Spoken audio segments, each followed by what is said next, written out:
but she would have been a little bit closer to.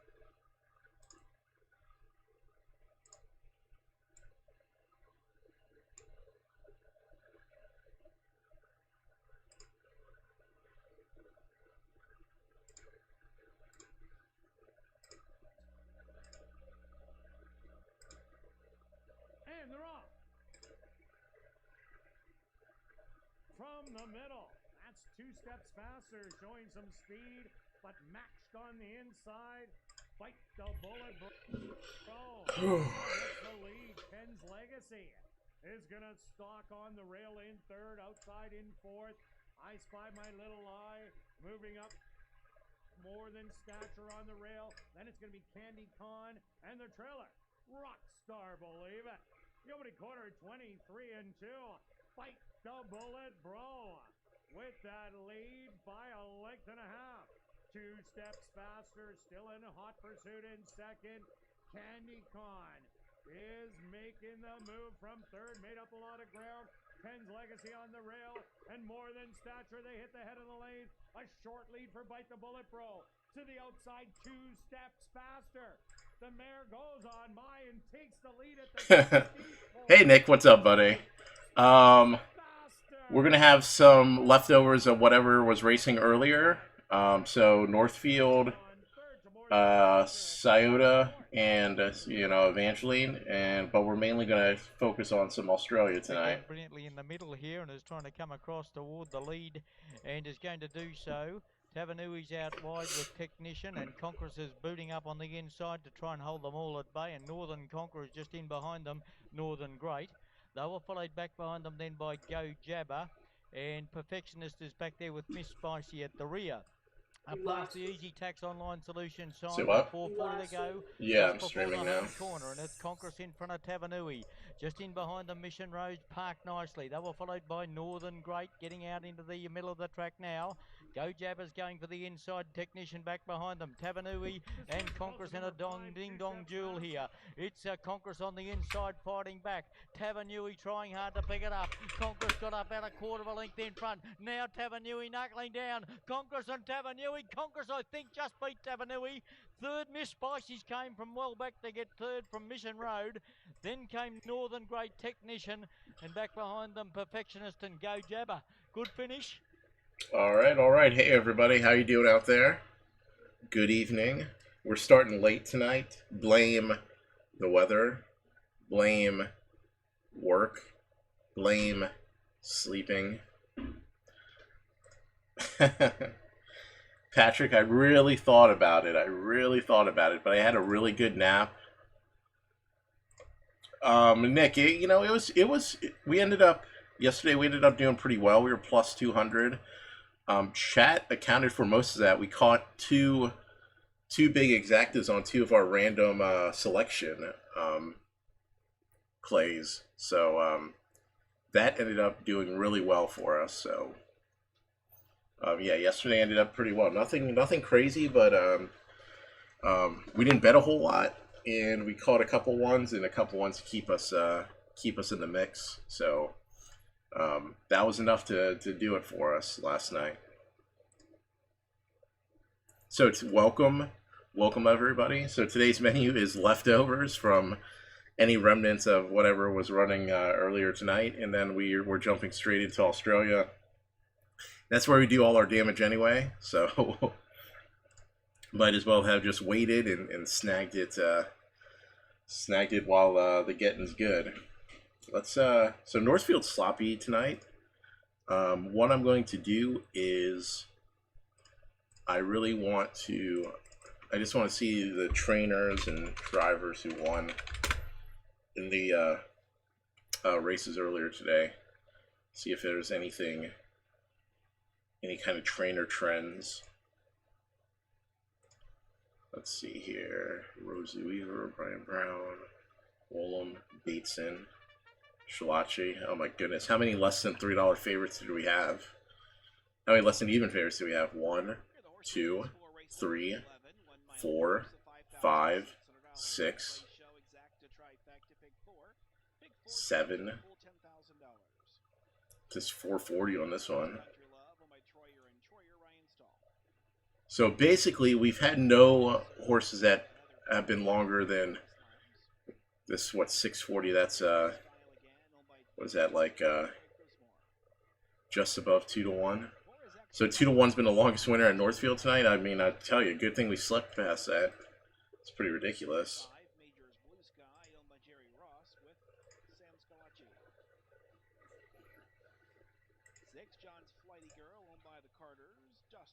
All right, let's get the handicapping on for Northfield here.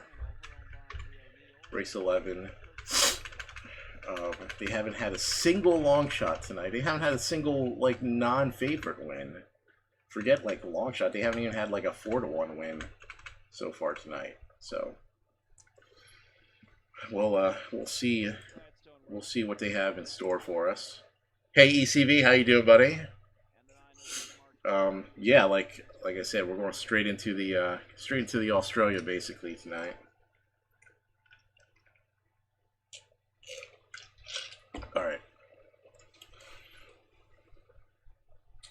All right, Northfield race 1. This is a now where's a 2 pace. Now where's a 2/10 claimer.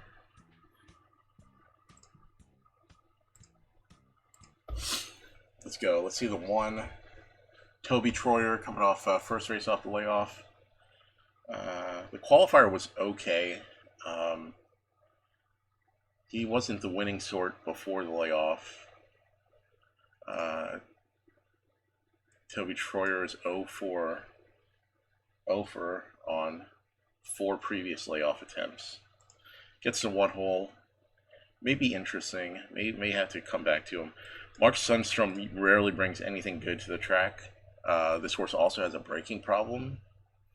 Kind of a terrible thing to do when you purchase a horse from known EPO user Renee Allard. This horse gets sold for $13,000 last year, and immediately shows off how much of a cripple it is and how much EPO is masking. Basically hasn't stayed flat since. Allard's a dirtbag. The 3, this horse is too slow. Tried to make a move in his first start off the layoff and just didn't look ready to do anything. And wasn't particularly fast before the layoff, so gonna have to sit that one on the bench. The 4, Jason McGinnis, he made some waves at Northfield, like it was probably maybe around this time last year. He was bringing over some horses and they were having some success. Not much to go off of. A qualifier at Georgian. Looked pretty good before that. Gets Merriman, 3-5 favorite. The way the night's been going, I mean, like, wouldn't be surprised to see the 3-5 just show and go. Show and go here. The 5, trainer Dan Ross. This horse didn't look good before layoff, and the qualifier was terrible. Toss. The 6, Steve Carter, Dustin Bothman. Horse has some speed. Should be able to utilize it pretty well here. Went 28.57 in his first race off the layoff. That was at Northfield. Held on for 3rd as an 8-5 favorite. I mean, if he just lines up 1st or 2nd here, he should be able to secure a piece of the triple. The 7, Kurt Sugg. I mean, is this a dominating effort? But that was facing Maiden 7,500 claimers. He makes this is the next step up in class. I mean, he has the right to improve off that. Not going to get things nearly as comfortable as he did in that last race, but we'll have to see. We'll have to when we collect our thoughts, we'll see how he factors in. The 8's just going to be too far outside to make a difference. And the 9, Deaton and San Antonio, they've had some runners that have looked much better than this that have performed much worse. So I think we can safely toss that horse. So the contenders look like the 4, 6, and 7. And really it's not a particularly interesting field with that collective.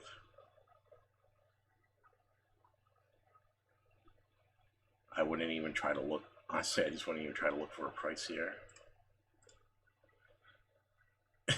E-Dub, what's up, buddy? What is up? Good to see you guys. Good to see you guys filter in, even though I was late getting the party together.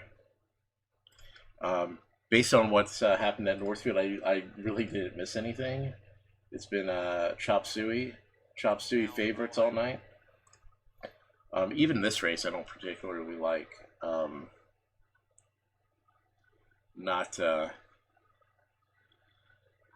There really doesn't. I mean, it looks like some combination of 4, 6, 7, but nothing of even remote value from that collection of runners. Okay.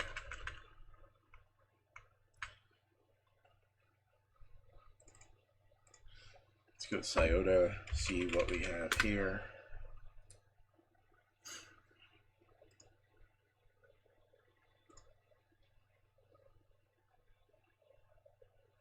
Scioto, who's been winning tonight on the training driving front?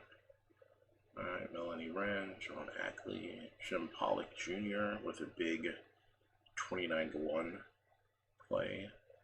Zach Henry, Team Wren again. Ken Rucker from the 9-hole. Jeff Brewer, Philippe Belanger, Garrett Garrett, Kane Kaufman, Kelly O'Donnell. Okay. So there's been a fair share of some prices here at Scioto tonight.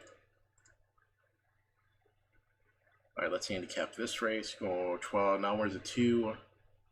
Now where's a 2 lifetime or $20,000 lifetime, 5-year-olds and under. And Jeremy Smith takes a 7 over the 9. He was listed on both, and he took a 7. Okay, let's look at the 1. Third start back off the layoff. Jeff Nysonger. This horse has speed. I mean, he showed speed at multiple points last year.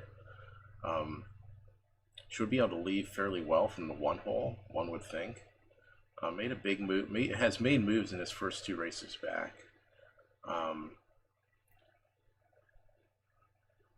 Should be better with a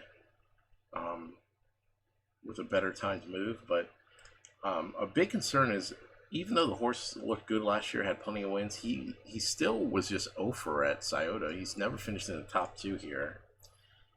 And admittedly, he probably didn't have much excuse in the last race not to be a little bit better. We'll take that into account. I mean, he's 9-5 right now, so we'll definitely take that into account. The 2, Brett Miller for Ed Bibler. Ed Bibler, not a high strike rate trainer. This horse looked okay in his first race back. He's going to have to show a little more before the money goes out on him. John Ackley, he had a winner earlier on the card with Josh Sutton driving. This horse won his first time back against Maidens, came back against Now Where's the 2, and looked decidedly overmatched, even though he should have had racing fitness. So probably a concern to put in here against these.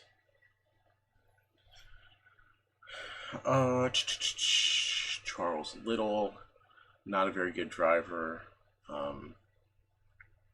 Horse probably doesn't fit in well with this field. He would be a toss. The 5, Trevor Smith for his dad, Jeff Smith. Kind of a modest first race back off the layoff. Didn't make any moves. The horse hasn't made any moves like in his career.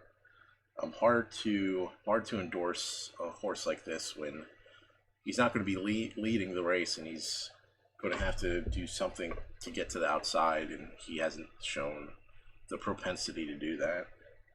You don't want to bet on a horse that isn't going to be on the lead and doesn't show the circles that indicate he makes like a first over or second over move. All right, the 6 Team Ren already has a couple wins tonight, so maybe it's probably a good assumption that they're gunning. That this second race off a layoff for most of their runners is what they're aiming for. The 6 at 9-2 is a nice price. His speed numbers back here before the layoff, they fit right in with this bunch. The 6, he's 0 for 5 at Scioto, but that was almost exclusively in stakes competition, so we can forgive him not being in the money in that. So definitely a threat. The 7, Jerry Smith chooses a 7 over the 9. Left well last time out at 30-1. That was under first time Lasix. Gets second time Lasix.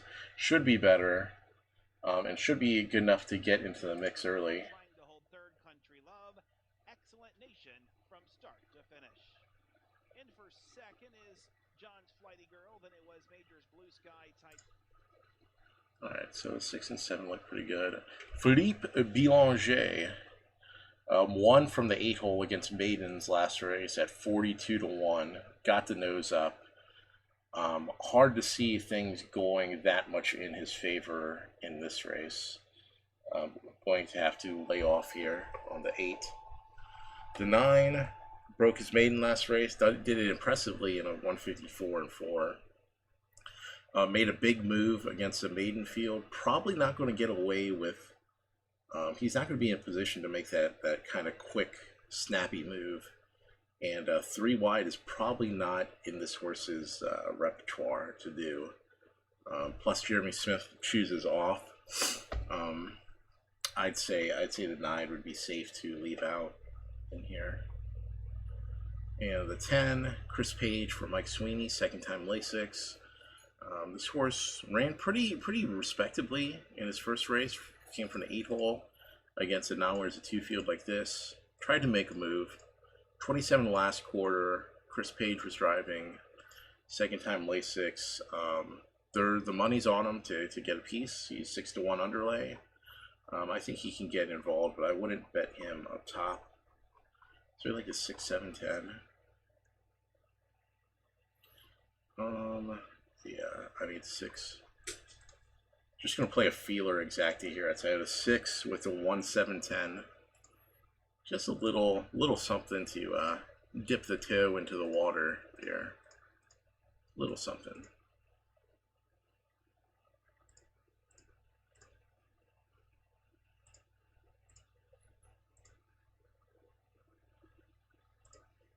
All right, we're gonna go sound up. They're up. Good start going for the lead. Treasure those chips. Center of the track, odds on Greenville. Princess Rocket sent away. Moving up 3 wide into the turn is Big Bad Jen to the inside. Lily at Midnight, a good start from the second tier. Backing off 6 as they wheel around the turn is Passam Hill there in 7th. Is Some of You. 8th is Amazing Sparkle. 9th, Time Sensitive and Big Risk Cruiser the Trailer. 28-1 opener, and it's Princess Rocket with the lead. Here comes Treasure Those Chips charging up on the outside. Interesting. I go to the odds on review. Greenville parked out. Big Bad Jen inside. Lily at Midnight is pinned in. Next in line is Passam Hill. She is followed by Some of You as they make their way around the turn and drive on over to the half. 8th is Amazing Sparkle. 9th, Time Sensitive starts to move, and Big Risk Cruiser the Trailer, the half 56-4, 28-3. As they swing onto the back stretches, Treasure Those Chips with the lead, and Nicehunger says go. She opens up at 2.5, 3 lengths from Princess Rocket, who's trying to get in gear to track her down. Odds on Greenville still there 3rd. Back 4th with about 5.5, 6 to make up. Lily at Midnight moving up on the outside. Some of You inside. Really feels like the 6 and company are just gearing up to just rip on by the 1. 28-1 backside as they drive for the top of their stretch. Peter Wren looks pretty live on the 6. On the outside, retaking the lead. from Treasure Those Chips as they swing into the stretch. Odds on Greenville trying to close. It's Princess Rocket digging in. Chin BSC, thank you very much for the follow, my friend. Into it. Princess Rocket to win it from Odds on Greenville. Some of you in a late closing big risk cruiser, 154 and 2. We dipped our toe in a little bit. The seven ran a nice solid race. Sat to pocket the 1. I mean, I like how 1 was aggressively handled, but for whatever reason, the 1 just does not like the stretch at Scioto. Very weird. Probably need to take the horse back to like Northfield or keep him at the fairs. First, number 7, Princess Rocket.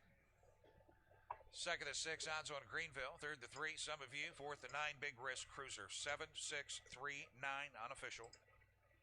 Starts for 6 minors. He's been placed at his past 3, and he's a warm. Let's download this. So 145. Download the Australia harness program. Thanks, Mike. Good afternoon to you, and good afternoon, everyone. Runners are at the start here for our opening race today, and this is the first of 9. Late scratching race 3, take out 5, Somewhere in Heaven, and runners are about to be called forward here. Oceanside, well, it's D-Day for Oceanside today. This is start number 18. He's looking for his first victory. This race for the maiden performers. He's got 6 placings from 9 starts here at the track. He is a horse with good early speed, so barrier 1 is ideal. Reese Maguire takes the drive, and he's a warm favourite. He opened 145. He's now 122, so the money keeps coming for the favourite. The only other runner in single figures is the I'm going to take a look at Evangeline. 7 Catch the Bouquet. It's a 6. I'll keep the opened around 390, so it's been a big keep the audio on. We'll go to the split screen. We'll see. We'll keep we'll keep the harness up in the top left. Photography maiden pace. 1780 meters is the journey. We're just about ready. It's funny, they said it's D-Day for the 1 at Australia Harness, but I've seen like horses that are 0 for 80 still racing, so it's not like anyone's apt to hurry up and like retire a horse that's just not winning there. For a break. Catch the Bouquet is on the back of Oceanside, who was able to hold up from the inside. All right, let's get this program going. So it's now 3 back. Elsie's Girl, Champagne Reactor, and Losing All Chance, Fair Each Day in. The lead time 11.5, and it's the favourite in control, Oceanside. Oceanside shows the way. Marking is 4 metres. Duchess down under, goes up to Breeze on the outside. The finale tonight at Evangeline. 13-14 are scratched. Teacher's Pet 5th. 3 pairs back on the inside. Champagne Reactor. May Wins Honey in trouble. Fair Each Day in is about to tack on with a moderate tempo being set. First quarter, 32.1. So Oceanside is dictating turns, and he leads the way by 5 metres. Duchess down. We're going to mute that as we handicap Evangeline. So the 1 is the trainer has 2 wins and 4 in the monies out of 5 races off the claim. First time after the claim. So definitely probably got to keep him involved here. Stretching out from 5.5 to 6. Should be able to cut the corner. Ever so important at Evangeline. Ever so important. All right, the 2. He got bothered in the early going and then just never even fired. He's worked 3 times since the start of May, so maybe they're gunning him to give it a legit go in this race. I think Ty Kennedy's more than capable, so I wouldn't be so quick to toss a 2 in a field like this. 33-1 is definitely the type of stuff we like to see. Let's get to stretch call at Australia. Elsie's Girl deeper. Champagne Reactor. Going back to the inside, Catch the Bouquet. Oceanside in front. He's fighting them all off. It's not going to be a big winning margin, but it's a winning one, and it's Oceanside taking it. All right. So the 1 to 5 did hold on there. 0 for 18, 1 for 19 now. Okay. 3 horse, never fired at fairgrounds. Well, he did fire, and then he immediately went backwards. His races before that at Delta were okay. You put in a bullet at Evangeline on 22nd. So improvement possible. Interesting what happened. Well, he was claimed off that race where he was just vanned off, basically. All right, to 4, Brett Calhoun dropping from a maiden special to a maiden claimer. Hasn't raced in a year.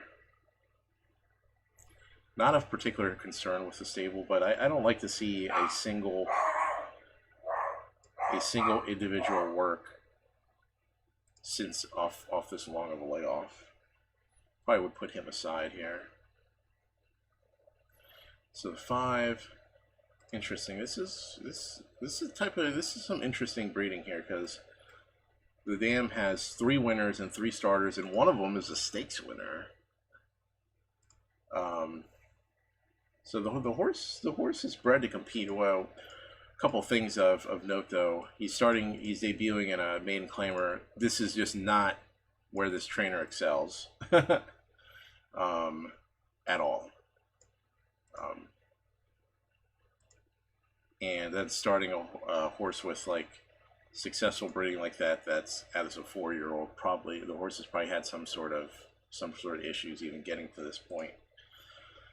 He's 8-1, but we would probably set aside. Would probably be interesting to see how that horse is actually like warming up. See if the horse looks comfortable, ready to go. The 6, back-to-back second place finishes. Second place finishes, never threatened the leader.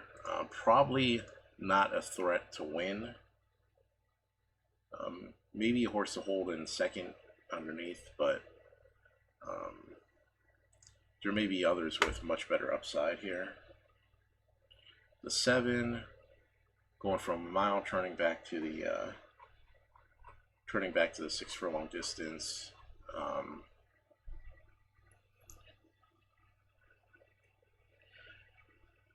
Probably not going to be ready for these. Does get the blinkers on.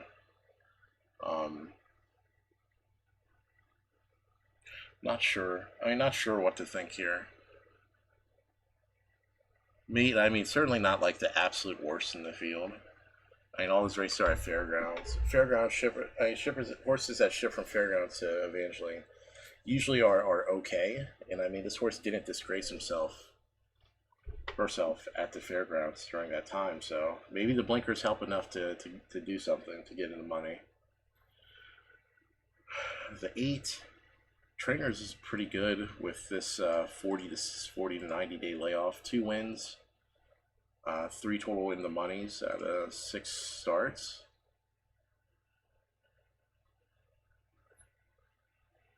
I don't know, maybe. Honestly, just looking at this field, I'd like to see a horse that's actually been working out pretty aggressively. The 9 is not that horse. He hasn't worked out since February. Again, everyone's taking a little slice of betting though, which is really interesting. Really interesting. Probably gonna wait on the 10.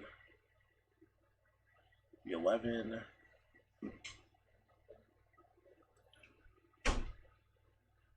Gonna have a tough time getting into it from all the way out there. It gets Tim Fortin though.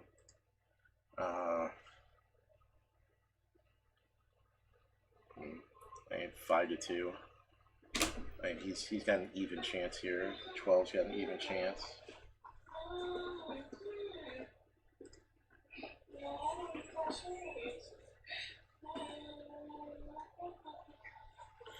Oh, so the program is what I download. I download the program from TWINSPIRES. If you have an account and you're betting the race, you can download the program for free. That's where I get the program from. I call it the handicapping view because I just switched the view on the stream to show the program. All right, so let's cycle through the race again. We have the 1, should show some speed. Maybe the speediest and maybe coming from the rail. You do a lot worse than to bet that scenario at Evangeline. So 1-2. Alright. Yeah, the 2's a big price here. Could show up. Liable to improve. He's worked 3 times since the start of May. I mean, that's not too bad. So, cycling through the rest of the field, I want to see at least 2 workouts since the start of May. So, the 1, 2, and 3 fit that criteria. The 4 does not. The 5 fits that criteria. He has 4 works. God, the trainer just 15 starts is a lot of like 15 starts is not like an anomaly. Like we're not like if he had 5 starts, you could be like, oh, you know, maybe he just sent out 5 bad orders. But he's gone 15 times debuting a horse in a maiden claimer, and virtually every single time the horse has been like out of the money. It's hard. But with that said, he has a great record for first-time starters in general.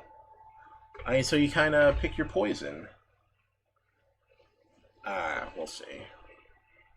The 6 doesn't fit our criteria. The 7 doesn't fit our criteria. The 8, the 9, the 10 has 2 works, but we don't want that out there. Listen. We won't get too fancy here. We're gonna play an exacta box 1, 2, 3.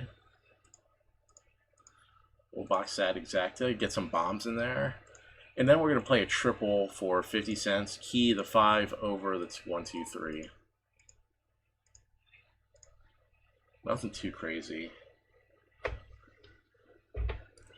I mean, really though, I mean this is such a wide open field. It could be a bunch of anything. Whoever wants to get a hair up their ass and run a race.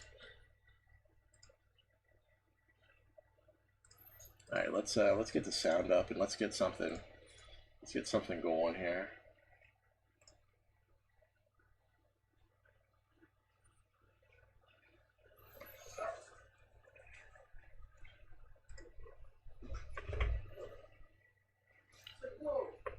Gotta update the betting view here. Show my little bets at Evangeline.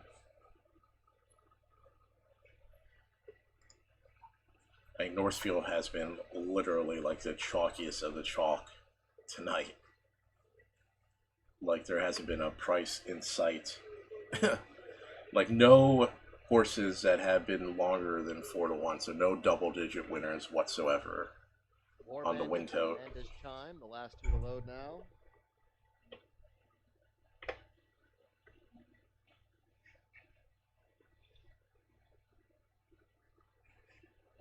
Set for the start. 1, 2, 3. Get the rail to be good here. Rail horse is good. They are up. Queen Lita going right out for the lead. To the inside of that is A Wish for Greeley, and those 2 engage right away. Jerry's Legacy. All right, 2 and 3 are going to trip out here. Silver Gal inside of that. Brillin races next in If the 4's no good, this is right up our alley here. War Bandit is pressing up on the right outside. Up our alley. Come on, 2. 60 to 1 shot. On the inside. To the outside is My Baby Bella, and the next one is Commercial Flash. The trailer is More Clever. On to the turn, the quarter mile was 23 10/100 seconds, and moving on that turn, Queen Lita's on the outside of A Wish for Greeley. Jerry's Legacy is pressing up 3 wide now, and here comes War Bandit, who's trying to close in. Oh, give me a also break. Advancing outside is Lassie's Last Hour. My Baby Bella is trying to run on well. Here's Jerry's Legacy now coming off the turn with the lead. Jerry's Legacy is in front. Down the outer comes Lassie's Last Hour. In between horses is War Bandit. Here on the outside is My Baby Bella. They're inside the final furlong. Lassie's Last Hour now challenging with War Bandit. These 2 fighting all the way through the stretch. Lassie's Last Hour, War Bandit, and it is very tight on the line. Brillin got up for 3rd over My Baby Bella. 11.85. Lame.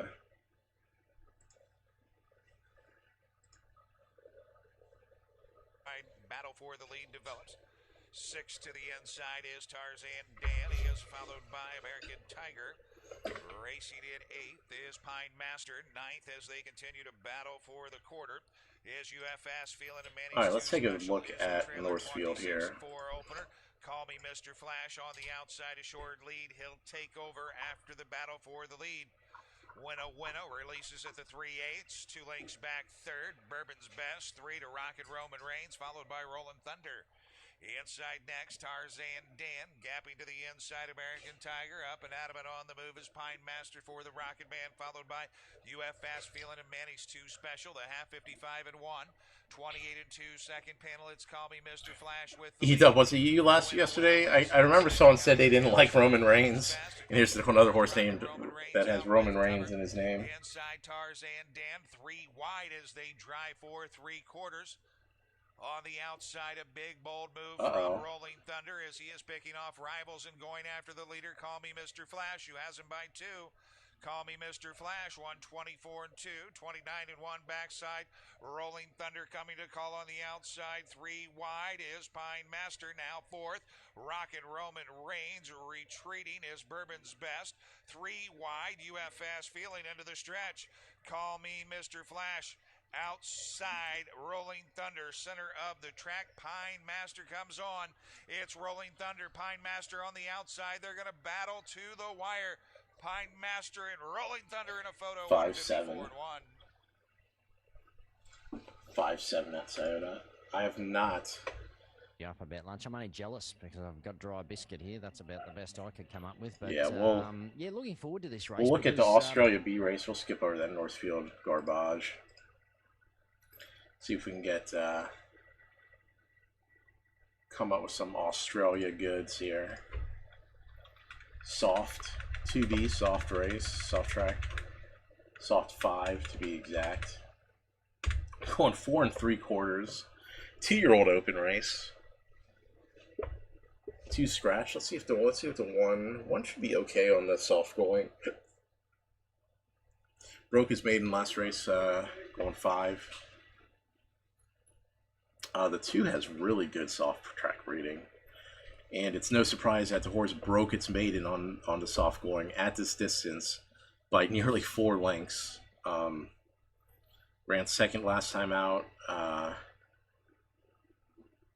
which is really confusing because they added blinkers for the first time, and it wasn't very good. Okay, well, the 2 scratched. Never mind. Very confusing on the 2. The 3. Hasn't been on the soft track, but should be okay on it. Runs wheels back off a 6-day layoff. 19 to 1. Probably can improve. The 4 is terrible on a good track. He'll ease a toss.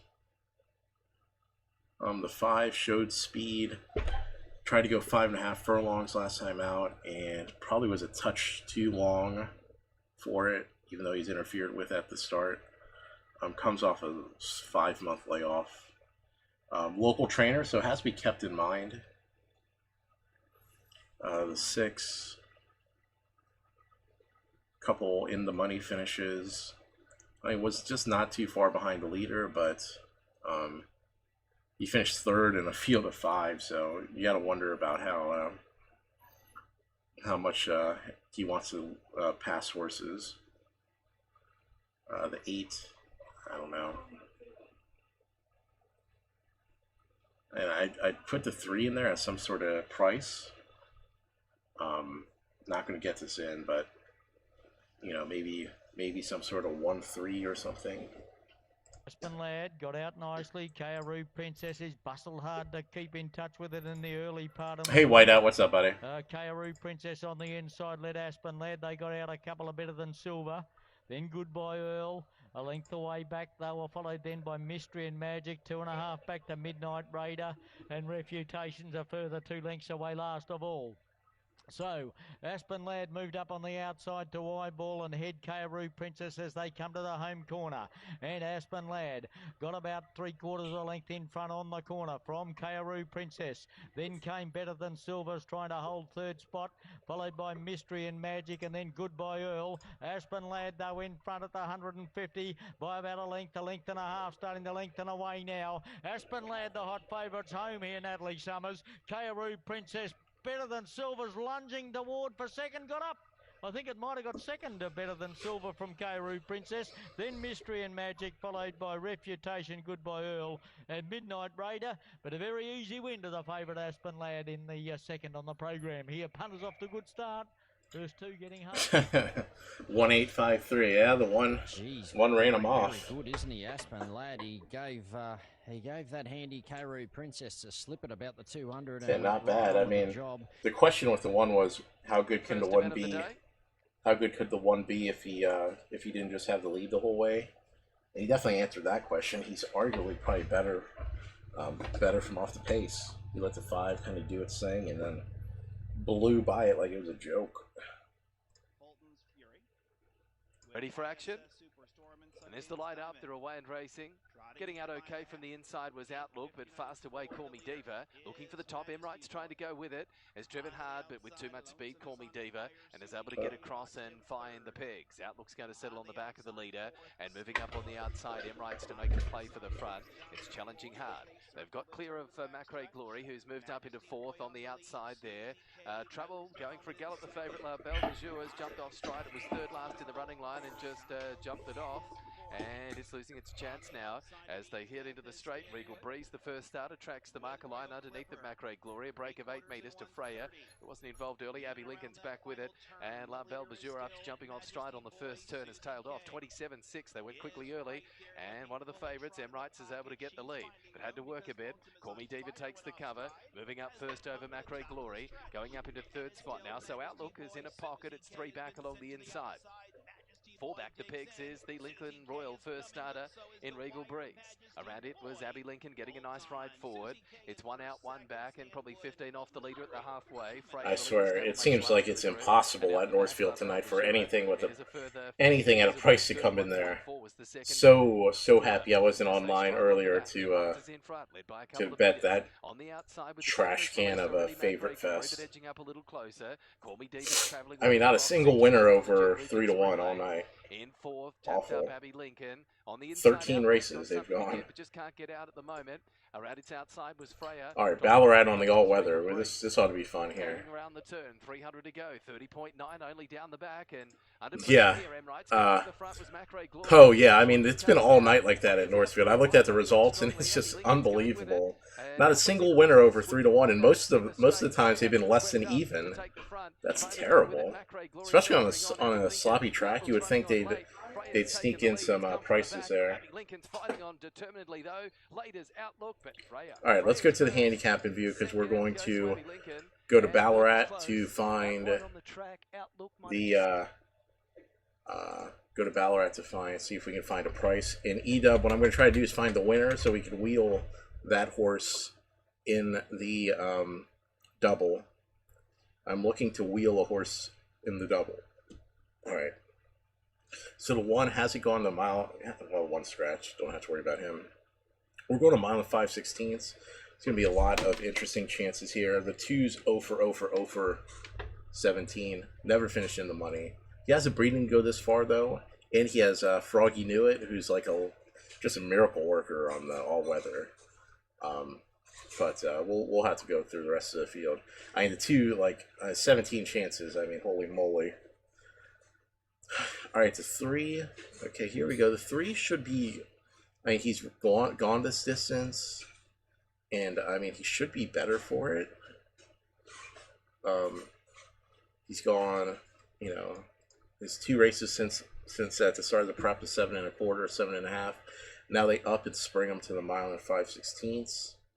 I mean, it makes sense. He should be better. He should give his best race in a while here. The 4, he jumped out to a mile and 16th for his first route race. I mean, he came home 5th of 12 and put in a nice solid effort. I mean, his breeding says he can go this mile and 5/16. 2-1, a little heavy on him. The 5 has not gone this distance, and I wouldn't bet him in this first try to go it.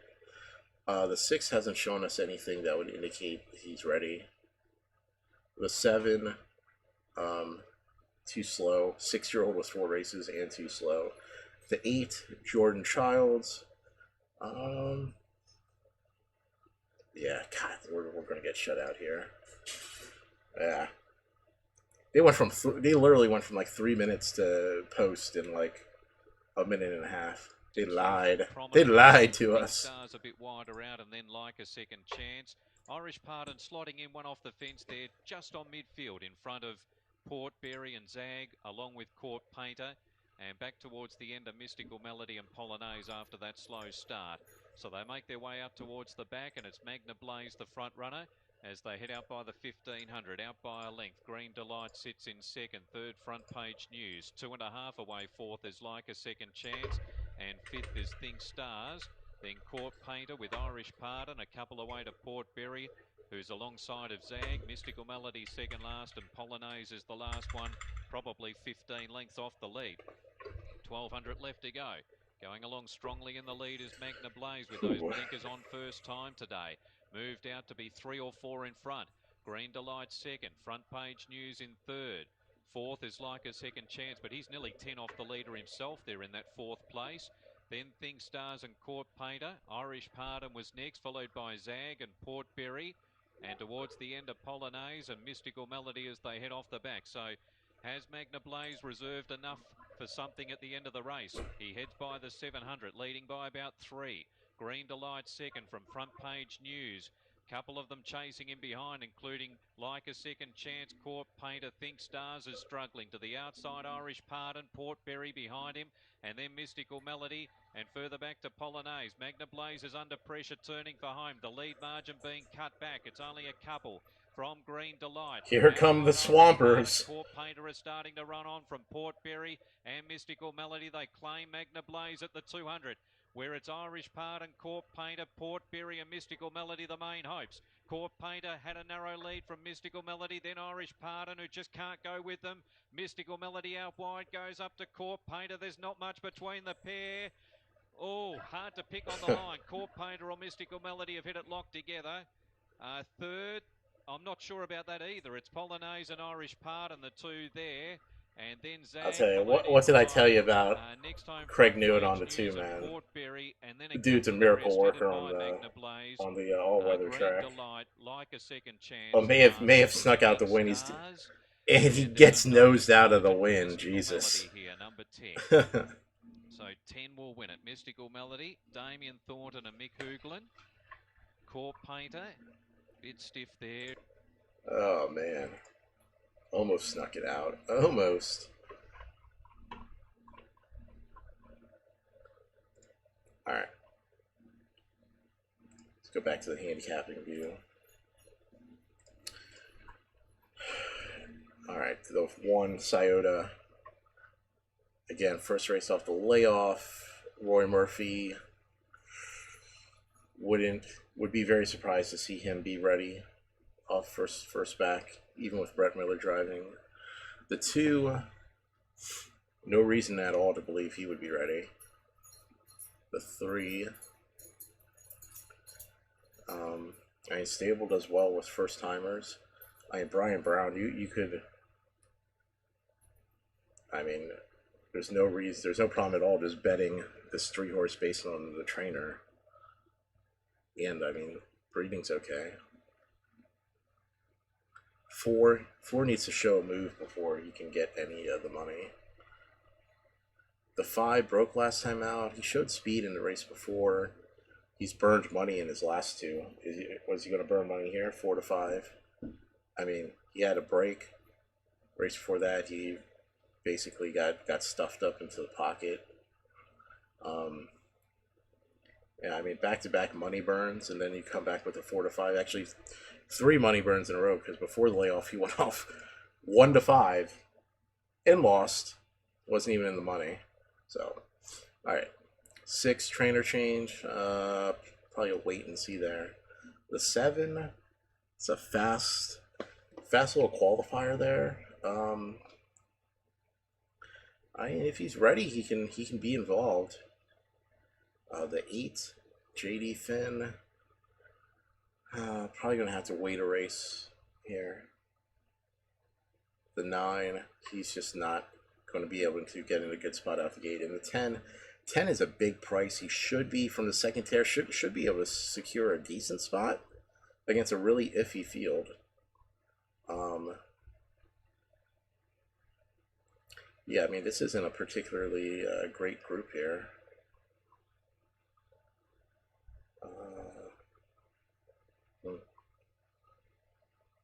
10, I mean, 10 made a big move.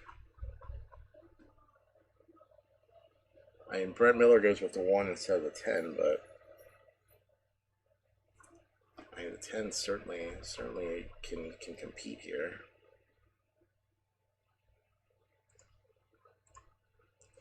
I'm going to take, just going to try and exact here, 3-7 with the 1-3-7-10 at Scioto.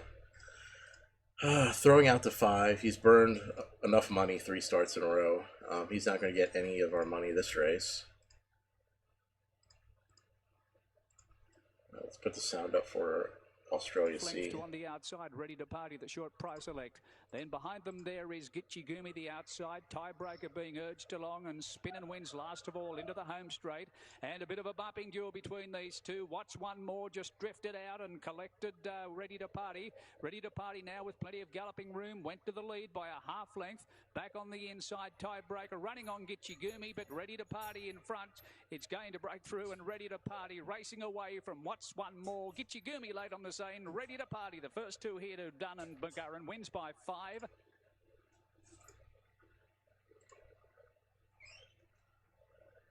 They're off. Good start, going for the lead.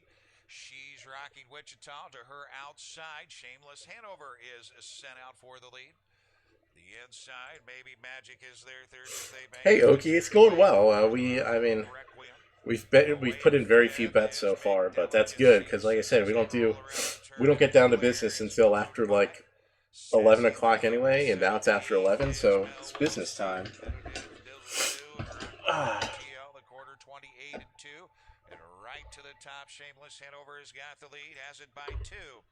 Racing in second, she's rocking Wichita. They're third. Maybe Magic fourth. Is rocking Requiem. Followed by McDelicacy fifth. Up on the outside and on the move, Sassy Lady Art.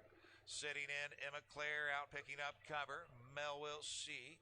It's 2 to Dizzle Do. To Rock My World TL still at the back on over to the half. Shameless Hanover right down the road the half in 58-1, 29-4. Second panel, no pressure for the leader. First time starter Shameless Hanover up on the outside. Sassy Lady Art. Come on, 3, be good. Loose pocket sitter is She's Rocking Wichita. Outside as they drive for 3/4. That is Rockin' Requiem, who's up to challenge. Outside fourth is Sassy Lady Art. Inside fifth. Come on, 7. Kick. We'll see. Starting to close into it. 3 wide, 3-7.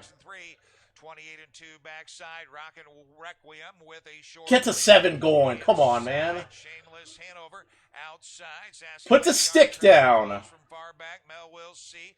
Looking for room. She's rocking Wichita. They're off the turn and on their way home. Rockin' Requiem outside. Sassy Lady Art. Come on, guys. Jesus, man. Rockin' Requiem to win it from Sassy Lady Art. She's rocking Wichita on a photo for fourth, 155-4. God. I mean, we know the damn 5 is just dead red to burn up money for his 4th race in a row.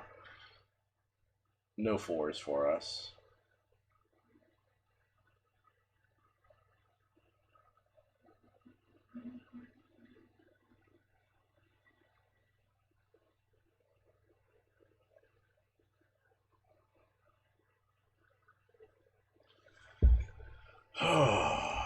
Boogity, boogity, boogity. First, number 3, Rockin' Requiem. Second to 4. Oh, fine. Oh, you don't want them. All right. Oh, can you get me some more? So.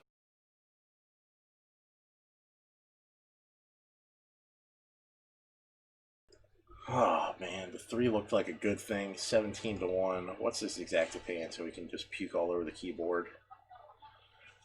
3-4 is paying $137 for the dollar. You dirty, dirty dog. 3-7 was paying $227 for the dollar. We don't want that to come in.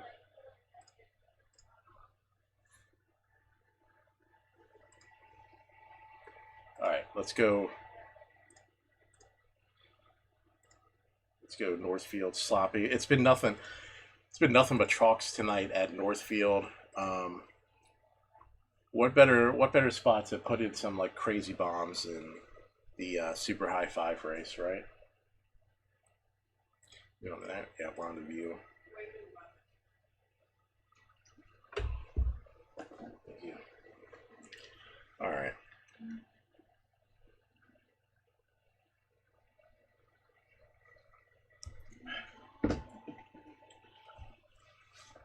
All right, the one Ryan Stahl for Oliverio. I recall Rycroft never being particularly astute on the off track, even when he was really good, which was like last year, basically. Probably safe to put aside at least for first and second at 5-2. Probably put him at third at best. 2 scratched. The 3 first race off the layoff. There's just too many horses here that are going to be ready with the 3 not being ready. All right, the 4, Mark Hedworth. He puts Aaron Merriman on. I mean, I gotta think that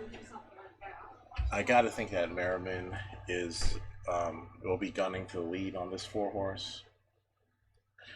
23 of 37 in the money on the off track makes sense. They've been bringing in the favorites all night. I don't know why this 4 would necessarily be any different than the previous favorites that have won handily.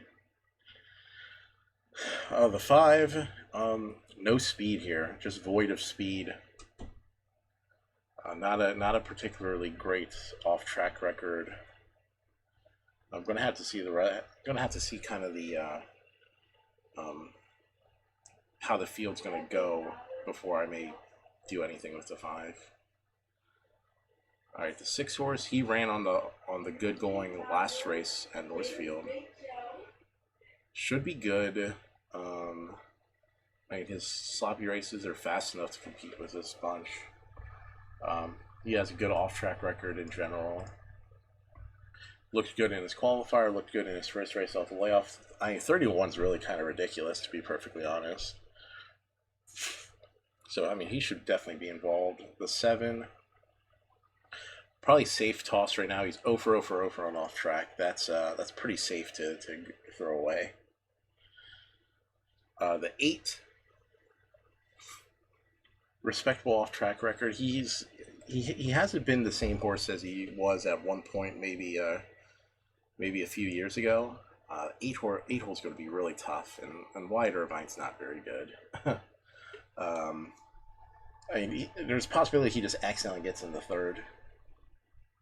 Because the horse is talented, not because Wyatt Irvine's are worth a shit. In the 9, Brady Brown, Clarum Holtz. Horse is lacking speed. Probably not going to be aggressively handled here. Ronnie Wren couldn't get the horse to do something. I don't think Brady Brown's going to be the magic formula. All right, so the 6 is a big chance here.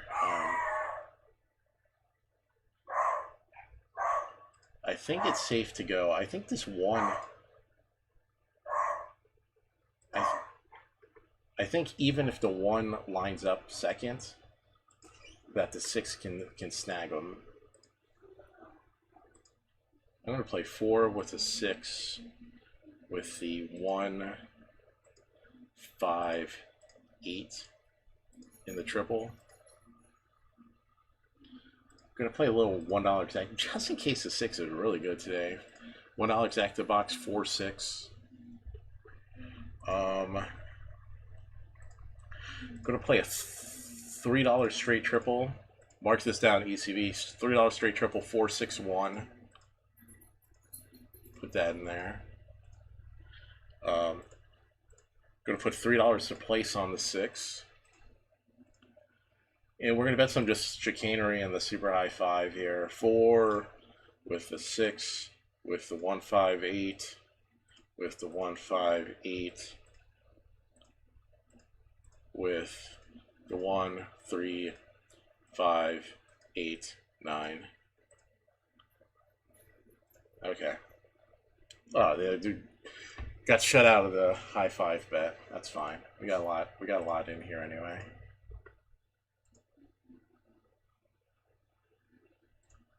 Sound up. Bringing up his maiden victory. So we're set now for race. Hey, Sweet Tooth, what's up, buddy? Rycroft is looking to go to the lead along the outside, rocks and things as they move around the turn. It is Caruso Hanover who's there in third. You bet from the second tier fourth. World of Gaming is up on the outside. As they head on into the backstretch, then we find Dandy Dune. Followed by Striking Reality in the trailer is TSM Gannicus T. So they travel by the opening quarter here, and Rycroft is on top. Caruso Hanover tipped out of the 3-hole, ducked in the 2-hole. Opening quarter 27. I hear you, Oki. We'll definitely get some Chat Exactus base. Basically, the next Australia wide open race, we'll go with some sort of box when it comes up. I'm sure there'll be plenty of it. Yeah, Oki, I hear you about the adulting. That's why I had to work till like 8 o'clock, and then the power went out, and then I had to take a nap because it was just too much damn working, etc., etc. But I'm here now, and that's what counts.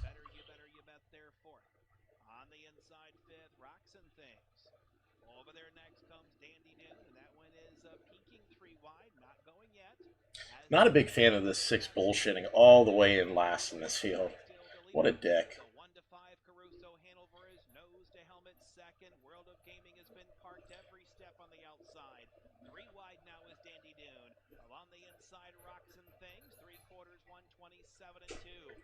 Pacing around their final turn, the leader is Rycroft.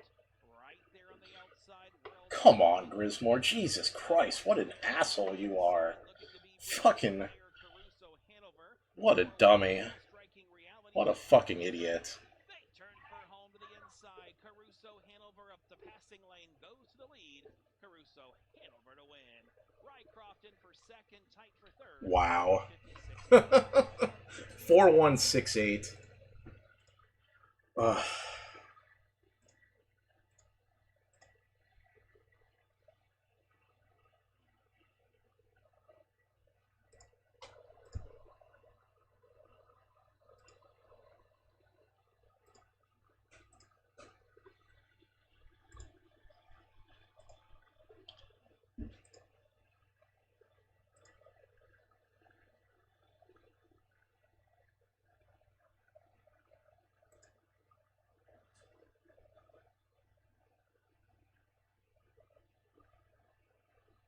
Yeah, 41685.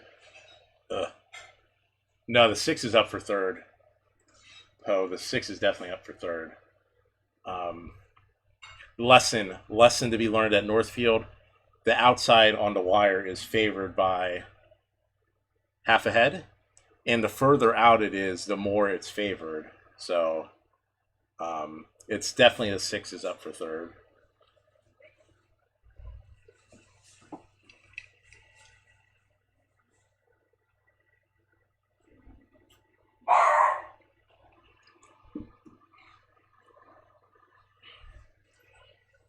Well, they did give it to the 8. Lame. I can't even read the numbers properly.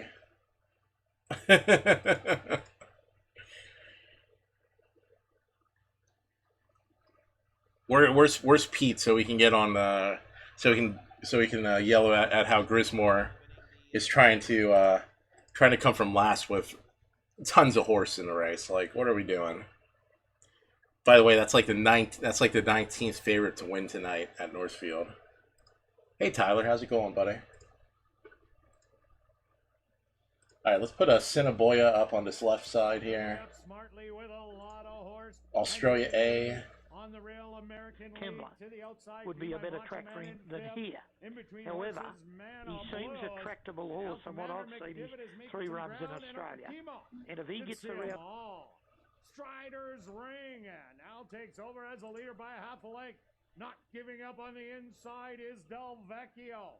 Mana Blues making a 3-wide move. Tiger by his tail on the inside. The half 46 and 4. Strider's Ring now has the lead by 2. A late run by Mana Blues. They're inside the 6th deep, Paul. It's all Strider's Ring. Who's going to win it by 2? Mana Blues in second. American Lead rallied to down the for side third. of the track. Keep in those past performances. Set. Gates are back. They're away. Prince 6 off the inside. Bounced out okay. First Footman and Highbury are going forward. Todwick will settle just off them. Then followed by Rainbow Man a fraction wide as they settle down with a top. All right, Toyota has a super high 5. Maybe we dig in and try to attack that one. Osbred Law, who's gone back to second last to slot in from the gate, and Lumens is at the tail end. Top part of the track passing the 1200 pole. First Footman taken to the front, leads by a half to Highbury. Third is Prince 6 and Todwick 4th. A length and a half away, Rainbow Man in 5th position. Then followed Atomic Feather and Mexican Standoff, who's going forward in a hurry. Just wouldn't settle, and it's whipping up around them now. Osbred Law's back second last, and at the tail end is Lumens. First Footman at steady fractions towards the halfway marker at the half mile, leading by 3 parts of a length. Highbury's in second spot, and I reckon the saddle shifted on Mexican Standoff. It's got up to third wide. Prince 6 is on the rail, and then followed by Todwick in the middle, 5. A length and a half away, Atomic Feather and Rainbow Man. 2 lengths to Osbred Law and Lumens. First Footman the leader down the side of the track. 450 left to run. A half clear from Highbury. Todwick's got into the clear now, starting to give chase after the leading pair. Prince 6 has pushed along, then Atomic Feather. Rainbow Man heads the others. Around the bend, First Footman, 225 left to run. The leader by a length to Highbury, giving chase. Todwick's 1 pace, then Prince 6. It's First Footman in front, 3/4 clear. Rawilla getting desperate on Highbury. First Footman wanted to run out a bit, but it's clear. First Footman beat Highbury, beat him a length in the end. Third's a photo, Todwick or Rainbow Man, about 5 lengths away. Then Prince 6, next in Osbred Law, Lumens, Atomic Feather, and Mexican Standoff was one of the last ones in. Should be 1297. Well, we heard from Will Friedman. He thought he's a bit of a thinker, this horse, and he wanted to have a bit of a think about it, didn't he, when he saw the winning post and no other. Looks like you, Oki, 1297 on the super. Significantly over the concluding stages, but I think he still had the race in his keeping. Nicely rated in front from Tommy Berry there, Gaz. And for those who've stuck solid, you've got better than even money. Yeah, classic front running ride. Tommy, he wanted to go. As soon as the gates opened, you knew Tommy wanted to lead. There you go, Oki. And you got snuck the 7 in there at 37 to 1. I mean, Run there on the tight track, and then coming to the home turn or into the straight, he give him you got the 7 in there and 4th in the super. For the whip late. Jace, in all my 50 or more years going to Gosford. All right, let's go to the handicap. Let's go to Scioto, see if we had the winner there last race, but see if we can come up with something.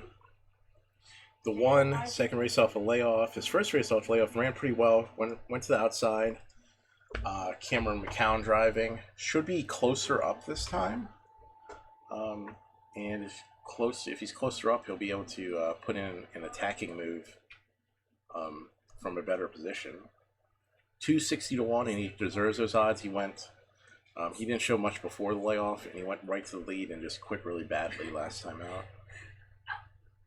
So the 3, 4 to 5 with Virgil Morgan, Brett Miller. I mean, those guys always warrant some attention. Usually, you never get value, and this horse is no different than that. The 3 is going to be able to settle well and possibly control the race. It's going to be interesting to see who's with him. The 4 is first off a layoff. The trainer is 1 for 1 off the layoff, so certainly maybe an outside chance here. I think they're going at 2 to 1 on him. That's a bit heavy. The 5 with Ed Bibler. Bibler's not a good trainer, and we will toss that horse accordingly. The 6 likes to get back too far in the field. He's going to need too much to happen to be involved. The 7, similar. 7 has early speed, but it's gonna be hard seeing him get a legit trip from there, unless he can make the lead. Eight's just too slow. If the track was playing towards closers, the 9 would have a legitimate chance, but it's not. Maybe we're still a couple weeks out from that. And the 10, first off, a layoff, maybe an outside chance to get a piece. I think the 1 would be the worst, would be the best probable bet, but we're not going to get that in. Pacing, going for the lead, powered by Pink. In between horses, Princess Giovanni and My Cheyenne on the far outside. Moving up early, Shares Desire. Also from the outside is Hard Crusher to the inside. Too Much Sun came away 6th. 7th is Northern Flight Lady. They're 8th. All right, I'm going to handicap this. I'm going to handicap Australia B. And Tyler, yeah, I'll tell you, like tracks like Tampa Bay and those can take your money so easily. It's so frustrating. Gulfstream, Tampa Bay, any place that has those tantalizingly large fields, especially in those turf races they hold. Yeah, those can eat your money real quick. All right, 3B at Cairns. All right, the 1, 6 1/4 maiden race, 3-year-old maiden race. Soft going. 1's okay. No super standout on the 1, but he can get a piece for the triple. 2's interesting. Like his best race comes on the soft going. And he has some excuses in his last race. He was checked early, had the outside post.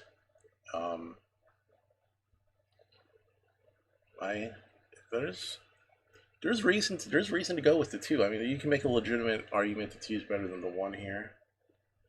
The 3 probably a touch slow for this bunch. The 4 coming from the 10 hole, soft track. Soft track effort last race was kind of mediocre. Probably put aside. Probably not the winner here. The 5, too slow. Definitely not the winner. The 6, another one that has okay soft track form. 9 to 5 is really short though. Probably would set aside for second here on the 6. The 8 probably needs the lead and probably won't get it. Probably too tough for him. 9 a touch too slow for this bunch, and the 10, same deal with him, probably a touch too slow. Yeah, the 2. I mean, the 2 flat. 2 just 5 and 5 on the 2 here. We're not going to get this bet in. The red light's already on. Son of a bitch. Okay. And Cheeseburger's going very quickly there with, say, Rondre. Just in behind them, Beat It, and All Bar Sarah goes forward. Volpe's has gone and Divine Melody's fallen. Kristen Swaffer has come off Divine Melody, and they were followed then Il Principe behind them. Shuffled back there, Jabal Tarek. Also Amelia's Rainbow, and Love Over Gold is left at the rear of the field. So as they work toward the 600-metre mark now, and it's Cheeseburger in front, and led probably by about 3/4 of a length. The riderless one's now tailed out the back, so that's a good thing. Volpe's is running second. They were followed by Beat It, and then Say Rondre. Jabal Tarek is on the fence. Moving forward, Il Principe. Love Over Gold threading a passage through the field. Jesus Christ, the 2 is just mowing them down, weaving in and out. He's the winner here. Well, not the winner. They've gotten way far ahead. Look at this horse coming over the top with a big old shadow, with big old shadow pieces here. Cheeseburger out in front, and Cheeseburger will win from Beat It. Third, Amelia's Rainbow beats Say Rondre, then Love Over Gold. 7-1. They were followed by Il Principe, then came Volpe's and All Bar Sarah. The last one was in, and the fallen horse was Divine Melody. Yeah, once the 10 fell, it got a little funky business in there. Ballarat. Oh, they're firing in quick succession tonight. That's okay.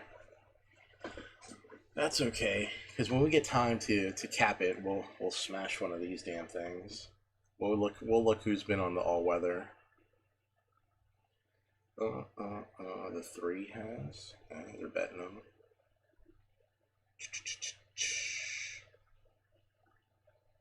Just glancing through the field, who's been on the all weather track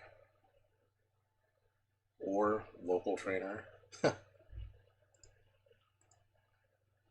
I'll tell ya. What are the odds on this 8 at Australia's D? 36 to 1. I probably would have taken him for a piece. Smoke and Roman's the first starter, along with Frickers and Divisor. Daybreaker's pretty handy with Lansdowne and Bucks. A bit wide around is Midnight Marauder. Then LAS and Bladnock. Fioroso. Yana drifts back to be second last, and last is I Am Precious. Divisor's going to take up the lead as they run towards the 1,000. Moved out about a length in front of Midnight Marauder, 3 wide, working up into second spot. In front of Daybreaker, and then followed over on the inside there of runners is Frickers, who's just ahead of Daybreaker. Out wider on the track, trying to improve, is Lansdowne with Smoke and Romans in the middle. And then came Bucks, who's just on centre field. LAS 3 wide with cover. And then further back to Fioroso and back towards the tail of Bladnock, Yana, and last I Am Precious. So 600 to run. And it's Divisor, a narrow leader here from Midnight Marauder. And out wide is Lansdowne, who's trying to get around the outside of runners there, including Smoke and Romans, who travelled up 3 deep. Bucks right behind them, so too Frickers. Yana was next from LAS. Bladnock and Fioroso headed the others, but Smoke and Romans challenges hard here and took the lead from Divisor down by the 200. They've raced away from Bucks, Bladnock and LAS, followed Midnight Marauder. Smoke and Romans is out full of running though with 100 left to go and looks in no danger. Bladnock a chance of running second. LAS is wider out, but Smoke and Romans wins strongly. Smoke and Romans about 4.5 lengths on the line to Bladnock second, LAS third, Divisor fourth, and then came Yana, Bucks, Frickers. Behind those to Midnight Marauder, then Fioroso. Next was Lansdowne, Daybreaker towards the end, and last was I Am Precious.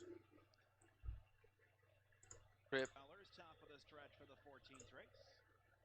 Well, I'm doing a bang-up job of getting no races in so far.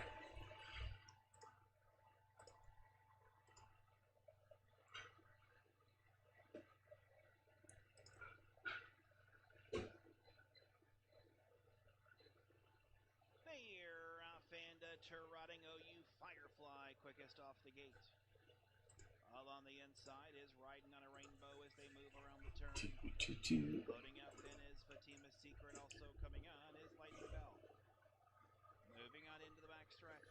Along the inside then comes Victory Bells. In there to be Trotting next is Raining Flowers. Then we have Donna's Paul with My Star Lee and Boxcars at the back. Opening quarter in 28 and 2. So it is Fatima's Secret who's made the lead. OU Firefly. That's okay. We'll set up for race 3 at Grafton. Lightning Bell is on the outside to be 4th, and their 5th, Victory Bells. As they travel down here to the half. In there next comes a Raining Flowers. Then on the inside, My Star Lee with Boxcars as they travel to the half. Ranging up on the outside now, Riding on a Rainbow. In a 58 and 2. They're in second, Fatima's Secret on the outside, Lightning Bell third, OU Firefly along the inside fourth. And they're trotting 5th is Victory Bells. On to the outside then comes Raining Flowers. They straighten away to the backstretch. And they press on to 3 quarters. Riding on a Rainbow is out there by 2. Lightning Bell is up into second, third at the rail, Fatima's Secret. OU Firefly is 4th, out there to be 5th, Donna's Hall, 3 quarters, 127 and 4, scooting around the final turn. And the leader is still Riding on a Rainbow. Lightning Bell has been parked every step. She's still trying to kick on. In there next is Fatima's Secret with OU Firefly and Donna's Hall. They're at the top of the stretch. Riding on a Rainbow on the inside. Lightning Bell still trying. Riding on a Rainbow. Lightning Bell. Riding on a Rainbow to win. 14 races at Northfield, and yet another heavy favorite winning. Gross.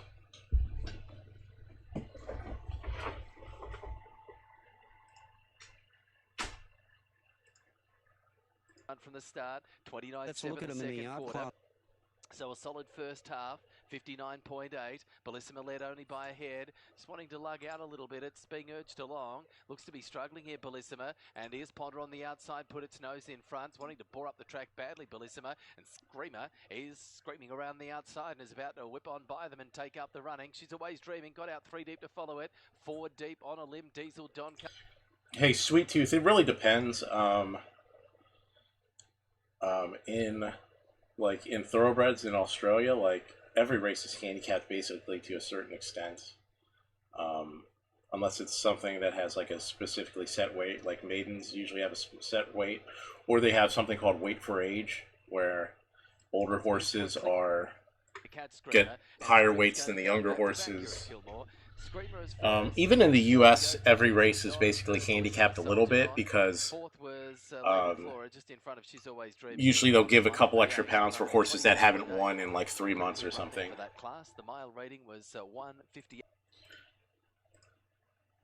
Okay, let's go through Grafton. Heavy track. It's a heavy 9, so it's nice and boggy. 7 furlongs. It's a class 1. The 1 scratch. The 2 heavy going. He's run on the heavy. His first career race was on the heavy. He ran 4th of 8.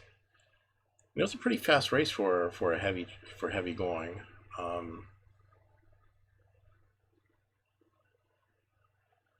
I would like to see the 2 with a better post. So if I were to bet him, doesn't show that big move potential. His maiden breaking win was a gate to wire effort, and he's gonna be hard pressed to do any kind of gate to wire activities here. The 3, his first race back off the layoff in 2020 was on the heavy track. He ran 4th. He has a trial on the heavy. Breedings should be okay on the heavy, but nothing that I would call stand out. 4. I mean, the 4 definitely has this good has good heavy track breeding. Whenever you're on the heavy track, it's almost like mud. So, as just a rule, I like to go by U.S. sires or U.S. Bred sires in Australia just tend to turn up better heavy runners because they actually have like dirt racing closer up in their pedigrees since they're U.S. bred. The 4 at 4 to 5 is a tough sell. He's not a speed horse, and I don't expect him to be on the lead. You'd almost be going exclusively off breeding to really bet this horse to win. His races are okay, not great. 5 scratched. The 6, Royal Academy on the back side of the nut. Ben Looker's ridden the horse in his last 2. It's a nice maiden breaking effort. It was an okay race last time against Class 2 company. Again, this is a Class 1 field. I mean, not without her charms in here. This 6 horse has nice finishing, which a lot of the runners in this field don't show that closing kick like the 6 does. 7 scratched. The 8. Argentine bred, very similar to what I mentioned just about the U.S. breds. This horse does have heavy experience, ran 9th. Could possibly excuse that. 8 does get a good post. And would probably worth a stab underneath in the exactas. In the 9, has heavy track form, has shown not to be very good on it. So the 9's probably a safe toss here.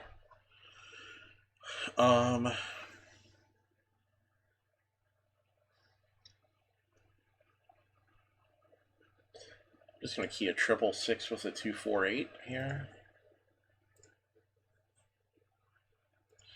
$1 triple key 6 with a 248. Probably not the best idea to toss this 3, but we're not going to put too much funds into betting this group. he said it's a genuine heavy.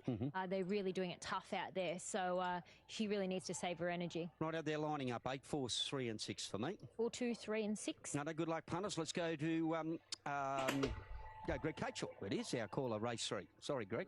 Party won the second, Penshurst the first, and Natalie Rose, Benny Lucas' first ride of the day, is the favourite here. Oh, Oki, was that Amroz who said that? Gary and Priscilla downstairs. Yeah, I recall someone saying that over on the KBO too.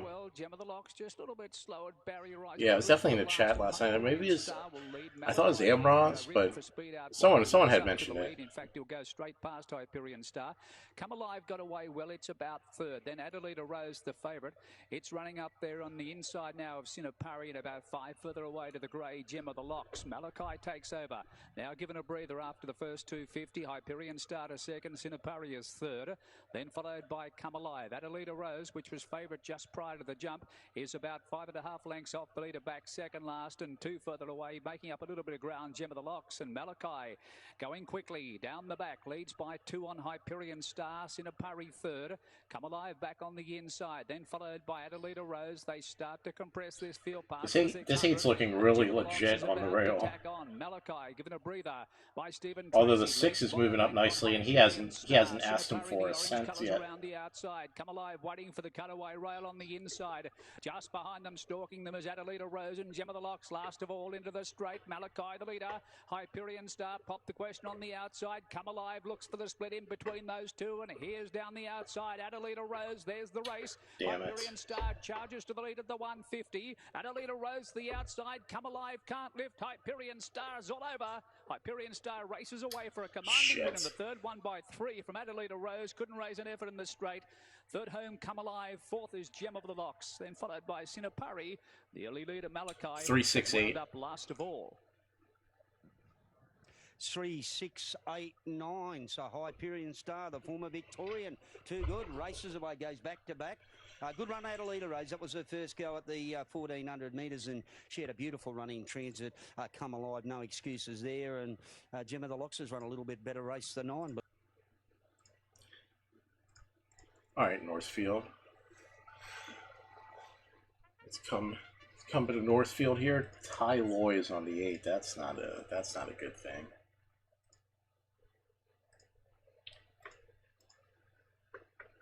'15th and final at Northfield, and I mean let's just reiterate what's happened at Northfield tonight. Let's see, was that 3 to 5 winner? Was that 2 to 1 winner? 3 to 5 winner, 2 to 1, 2 to 1 winner there. This is what, 2 to 5 on here. Yeah, that's worse than 2 to 5 actually. That's 1 to 5. Another 1 to 5, 2 to 5, 2 to 5, 1 to 5. Ooh, a 8 to 5 here. Amazing. Actually, 9 to 5 there. Ooh, another 1 to 5. 6 to 5 there. 1 to 2. 7 to 5. 1 to 5. 2 to 5. Awful. Chalk-tastic. These are the types of races your fucking these are the types of cards your grandmother loves. $2 win bets on the favorites all night long. Book it. Alright. So let's see if Northfield, let's see if they cap off the card with like some impossible comical long shot that makes no sense whatsoever. The one horse, Greg Bateson. I think Greg Bateson actually has a win earlier on the card tonight.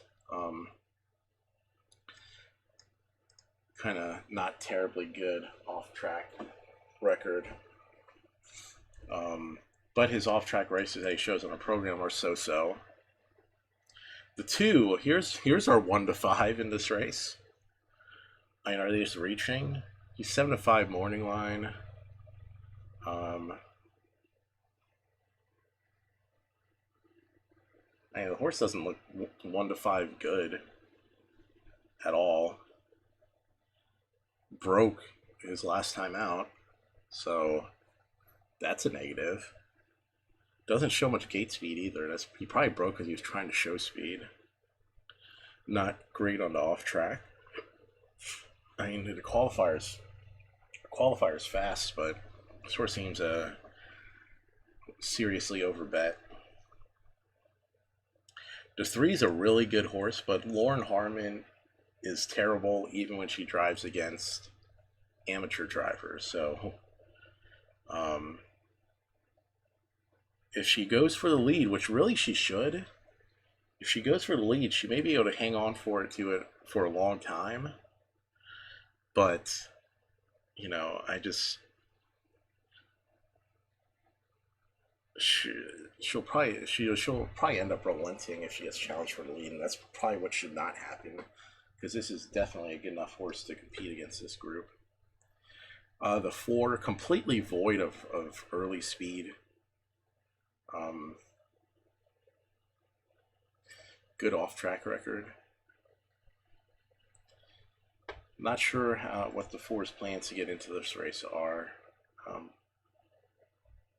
If the 3 goes to lead and like sets crazy fractions, maybe the 4 picks up the pieces.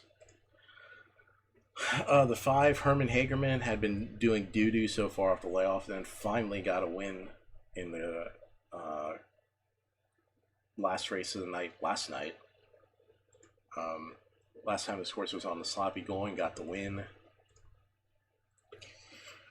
I mean, if the Hagerman stable is ready, the 5's a legit contender, but it's going to need to be ready this time out. We'll see. We'll see what the rest of the field looks like. The 6, Curtis Grismore, young Curtis Grismore, Greg Grismore's son. He likes to go to the lead with this horse, and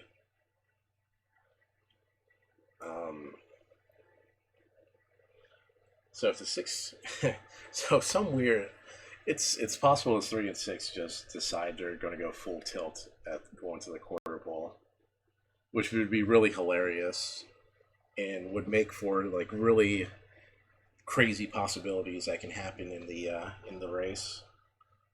We'll see. We'll take a look at the rest of the field. The 7, he's a good candidate to pick up the pieces if they get too crazy on the front end. He can finish in he can go to the last quarter in 28. He shows he can actually go to the outside and move forward. 3 to 1 is probably a touch low on him, but the race may set up in his favor. The 8 gets Ty Loy, who's a trainer, as the late driver change, and he's probably just never going to get into this race. 10 to 1's probably a terrible price too on him. The 9, first race off the layoff, Casey Wolf is not worth betting for first off the layoff. Doesn't have him ready. So what are we going to do? It's a 5. Is a 5 legit here? We have some questions to answer.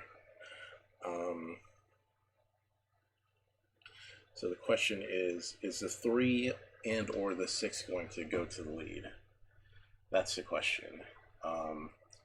Now if the 6 leaves, now are both going to leave? Because if the 6 goes to the lead, there's possibilities the 6 can conduct it, and they're going to have to run the 6 down to get a piece here. And I mean, he can go 150. He can go 154 if he's rated on the lead. Next question is a 5 going to go? Because the 2's 3 to 5, but he doesn't look like he has any early speed. So there's a possibility the 2 leaves 4th or 5th in this race, and then he has to come first over.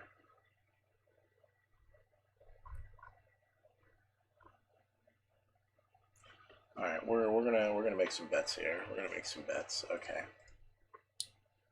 Northfield.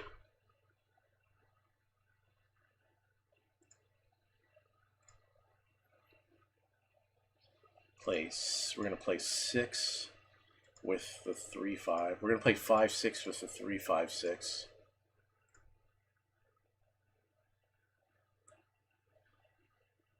Going to play an exacta box 4-7 in case there's just massive collapsing on the front end, which is possible. Really hoping the 2 breaks in this field.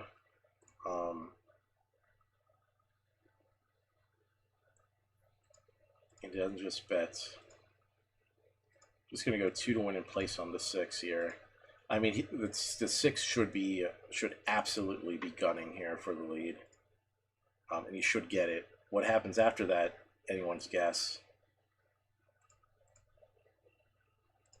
A purse here, $3,800, top of the stretch for the 15th race.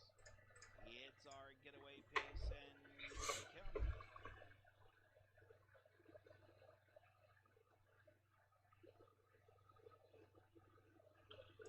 All right. Is this going to line up 5-6? Come on, get up the gate 5-6.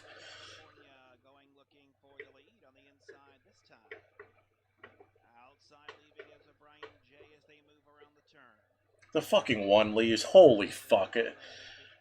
Ruined.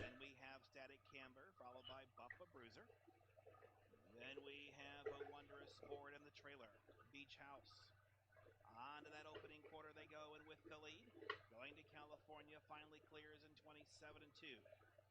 Ryan J is up on the outside. This time is 3rd. Hang On Man is 4th. Vintage Grand is their 5th.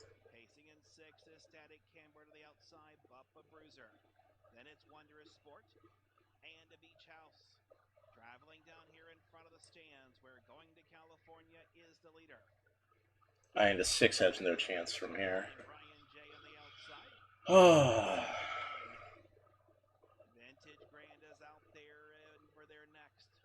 Bruiser looking 3 wide, Wondrous Sport. Moving around that turn to the backstretch, where it's Going to California, still the 1. In their 2nd this time. On the inside, Hang On Man. Out there 3 wide, then is a Vintage Grand. Can't let this 3 get up the rail. Holy moly. They continue on to the 3/4 mile mark of the race. That leader Going to California. On the outside this time, looming up on the outside, Wondrous Sport. Right there then is a Vintage Grand. Get this 4 out. Get this 4 out and up. Damn it, 4. Come on. And out there with the lead is a Wondrous Sport. On the inside this time, the outside coming on is Vintage Grand. Wondrous Sport, Vintage Grand is coming. Wondrous Sport to win. Vintage Grand. Stupid 2. This time, 156. Stupid piggy 2. Oh, man.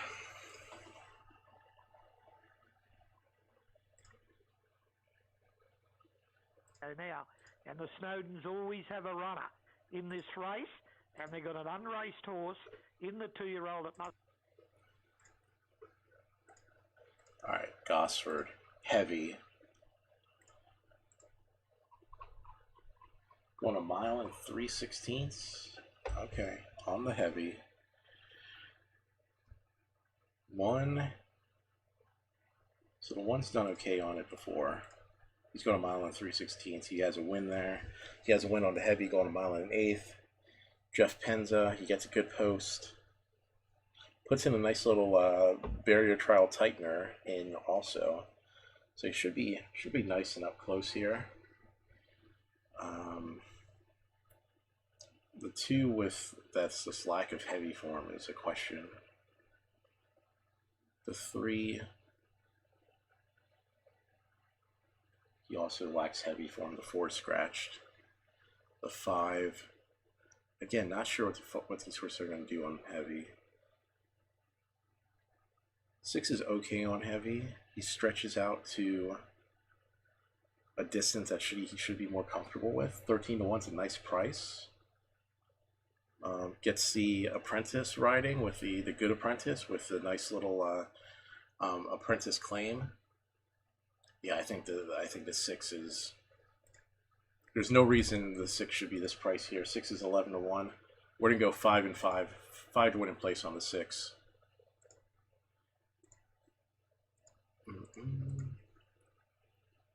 We got to bet in, or we're gonna get the exacta box in. I just want to do a 1-6 box.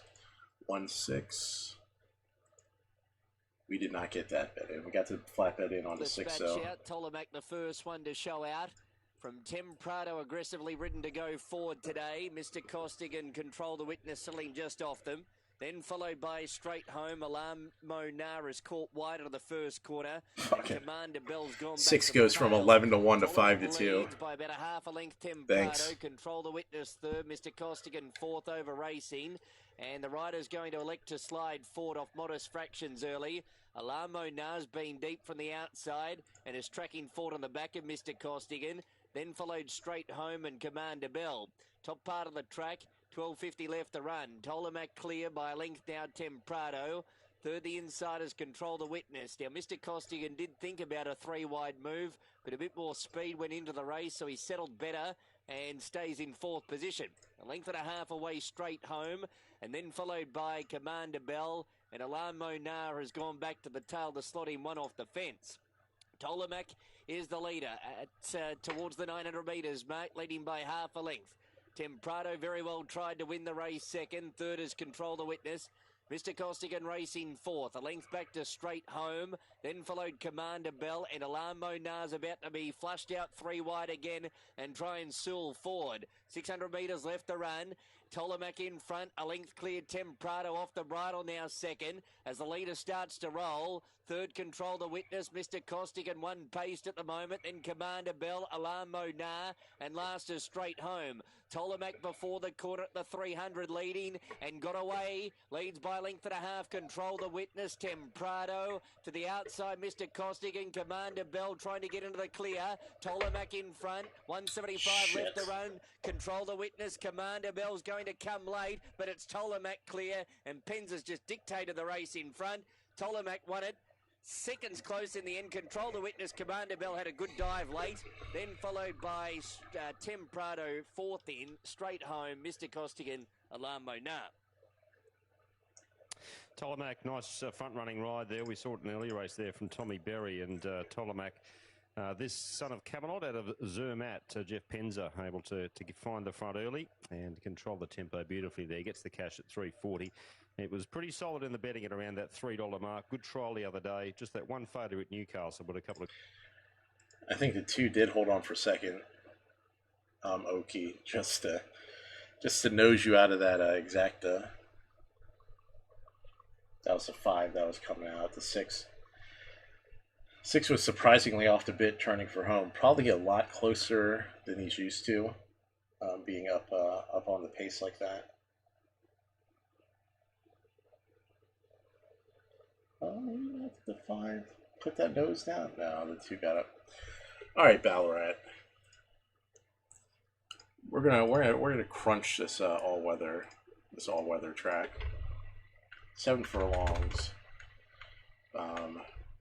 Maiden race, 7 furlongs. How many horses are in this race? 12, because there's 13 in a scratch. Okay.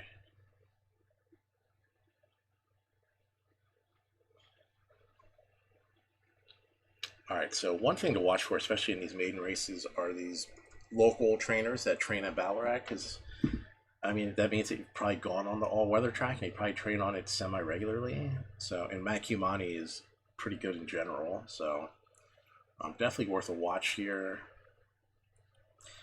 3 and 4, probably put aside maybe the 4. 4's got this turf breeding, but a 6-year-old first-timer.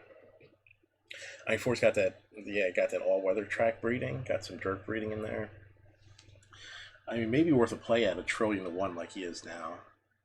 The 5 scratch, the 6 ran okay on heavy. Dean Holland takes a ride. Brad Rawweather goes with the 3 instead, interestingly enough. The 7. Is heavy. So when there's very little to go by, you can occasionally equate heavy track with all-weather track form, and the 7's okay on the heavy track. So I'd think it'd be worth a possibility there. Maybe worth a possibility. 8's a toss. Oh, the 9. I don't know, just not a lot to like there on the 9. Poor post, poor trainer. The 10 ran a really nice race last time out to get second on the synthetic track from the 11 hole. Good trainer, picks up Ben Mellum for the ride. Definitely deserves that betting he's taking at the moment.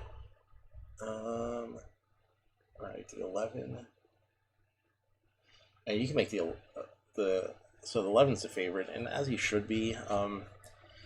At face value, he looks like the fastest horse in the race, and they don't take fucking any time to load at Ballarat. Jesus, couldn't even get through most of the field. A length or two slow, and really hitting the ground running was Vista Bell, the race favourite. She's going to have no trouble whatsoever taking up the early lead. Big Achiever comes across to sit second, Stonefield third, Marceline in fourth. Then after 2 lengths to Bachelor Baron, who's in company there, ridden along with Pretty Boy. Out wider on the track is Angel Walker, and then came Golden Pearl, Carnamar. Think No Evil's a fair way back. Concave Spirit is one of the last as well as they head off the back. So with 8.50 left to go, Vistabel a half to 3/4 over Big Achiever, Stonefield third, followed by Marceline, Angel Walker, Big Baron. Further back in the field then to Pretty Boy. Thanks for the heads up, Tyler. I'm going to take a look while this race is going. Then came Liberty Split, and towards the end, Concave Spirit and Think No Evil as they run down to the home turn. So the front runner remains Vistabel. Big Achiever is there a half length away, followed by Angel Walker, who's starting to stride up. Stonefield pushed along in behind them, and then Bachelor Baron followed further out by Carnamar. Vistabel's going strongly. Ryder looked around at the 300-metre mark. He thinks he's got them covered. Led by 3, Stonefield getting into second, then Carnamar and Big Achiever still some chance of running a place. Vistabel 2 in front. Carnamar's running on strongly at the end. Vistabel in front though, and wins pretty comfortably in the end. 10-2. Length and a half the winning margin. Vistabel first, second Carnamar, third Big Achiever, fourth in Stonefield. Then came Bachelor Baron, Angel Walker, Marceline, Pretty Boy, and Concave Spirit. Golden Pearl was next in, then Liberty Split, and one not even getting to the finishing line in the end was Think No Evil, who's been pulled up about 30 metres before the post. So Vistabel an all-the-way winner here. Ben Mellum had that decided look around with about 300 left to go, and never really bothered to take both hands off the reins really to get busy. All right, Australia B.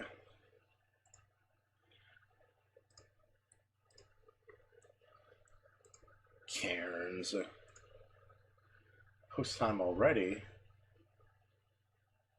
All right, the 1's a toss here. The 2, the 2 can get far back.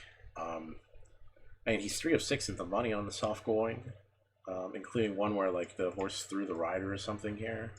So really 3 of 5 in the money. Only has to deal with a field of 11 as opposed to some of the 16 horse and 12 horse fields. Had to face a tougher bunch last race compared to this restricted 58. I mean, two's a threat for the triple here. The 3's only race on the soft going was a mollywhopping of the field here at this track by 4 lengths with this rider. And the horse is in solid form and arguably could be better on the soft going. Kind of weird because the horse's sibling goes on like a 2-month layoff. And it has to answer that question, but the horse has a lot of pluses besides that.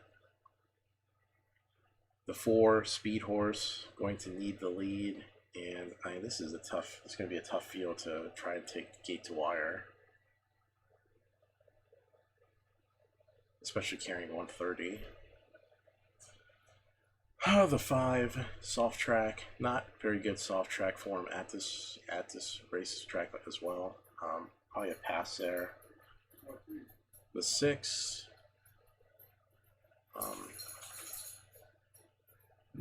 has to carry a bunch of weight now. It hasn't looked particularly good in his previous races. I think that's a pass on the 6.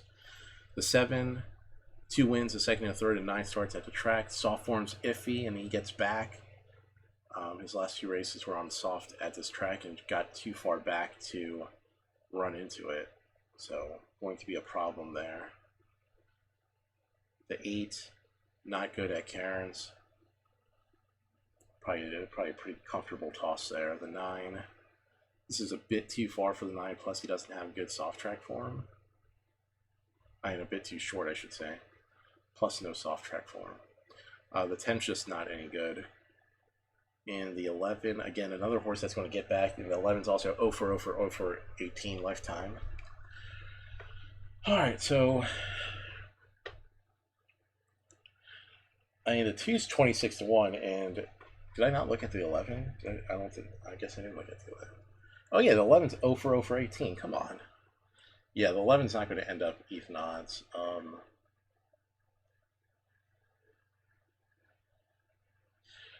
So the 4's probably going to make the lead here.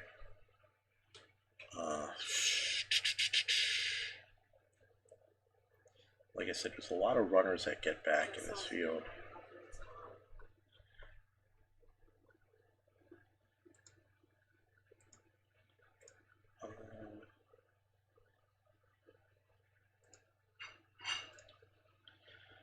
Maybe we toss out the closers in this field. It already says the race is off. Come on. I'll be back in a second.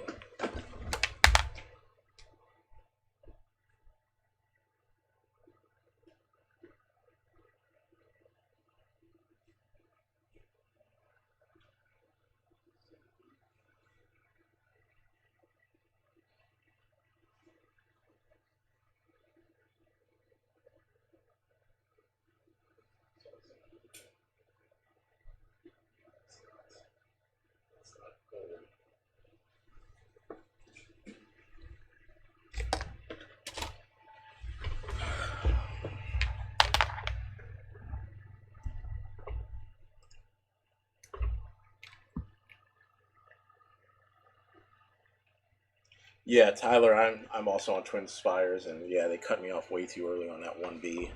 Not pleased. Not pleased. Longhorn. They've gone past the 600-metre mark. Achilles still in front here of Ruby Red Sox. Out wide on the track is I'm Not Sure. They were followed by Top Rocks. The Steel Jewel is down on the inside. Vanguard behind them. They were followed by Top Rocks. And then going to the outside, Speed 8. Tutelage was next in the middle. And Foxy Feline goes back through the middle of the pack here out after Achilles. It's Achilles at the 200 clear. Ruby Red Sox can do no more. Vanguard. Foxy Feline's getting through though. It's come right through the middle here and is getting out after Achilles. It's Achilles in front. Foxy Feline and Vanguard, but it's Achilles first. Foxy Feline second, Vanguard third, maybe Ruby Red Sox hang on for a player fourth. They were followed then also up there came a Tutelage. Celestial Jewel finished it off on the inside. Then I'm Not Sure, followed by Speed 8 and then Mr. Longhorn and Top Rocks the last one in. Well, he's got a mind of his own, but he was too good for him today. Carlios, he just kept running under Scotty Sheargold. And yeah, I mean, once the 3 didn't challenge the 4 early, the 4 literally had no one to even be anywhere close to him.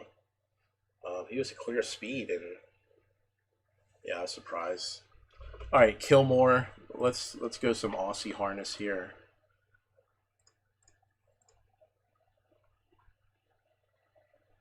All right, race 3 going a mile on the 16th.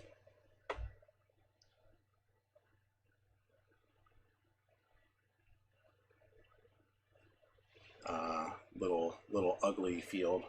1 looks absolutely terrible. 2 makes the 1 look good. That's how bad the 2 is.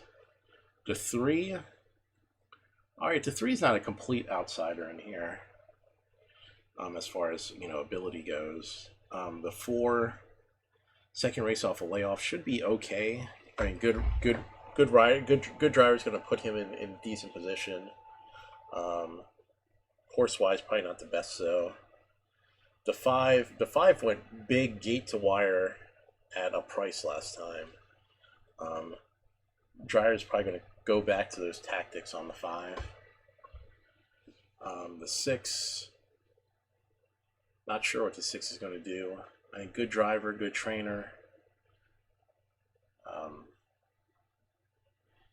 But not sure how he's going to roll out in this group. 7's a first-time starter. Tough sell here. I don't know. I guess I wouldn't take him, maybe. The 8 and 7 have been racing each other in qualifiers, and the 8 looks like he's gotten the better of him a handful of times. So, and then the 8 probably gets a slightly better post. 8's able to start from the second tier and may be able to get a decent trip, depending on what he does. He's won a bunch of his trials, and he has a lot of them.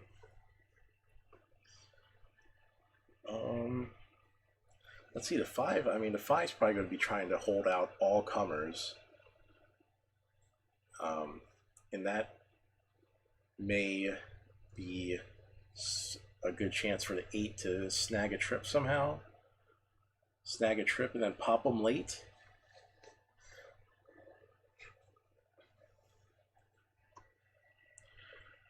Huh. I think that's the go here. I think that's the go at Kilmore. I think you just try the 8. What are his exact probables? 8-4 is paying a bunch of nothing. 8-6 is $33. I don't know. I'm just gonna try a 3 and 3 on the 8 horse here. I don't think this is the type of race to go crazy out on a limb.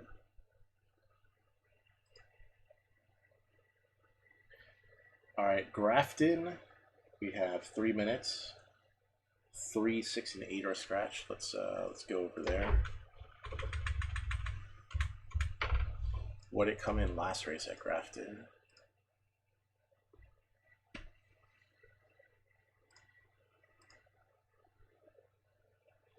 Oh yeah, the 3 was up there. The 6 came a little late, and the 8 hugged the rail. 3 was able to get a good trip sitting second. Okay. 6 furlong class 2. The 1 first race back off the layoff was on heavy. Didn't do great, but it was only 3 lengths back. Didn't really improve off that effort in the second race off the layoff, but has the form from last year to be competitive.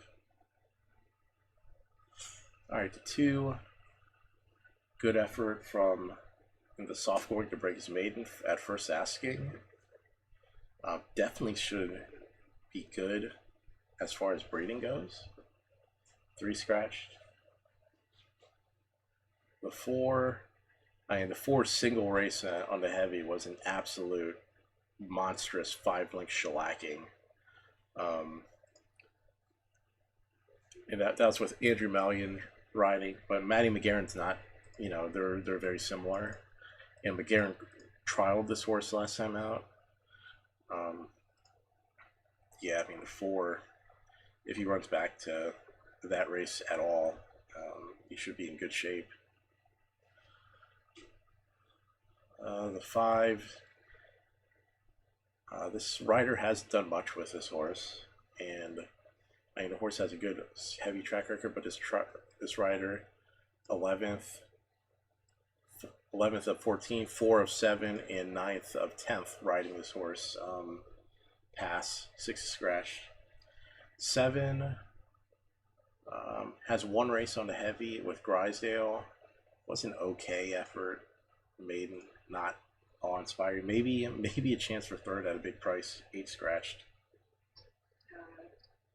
What's up?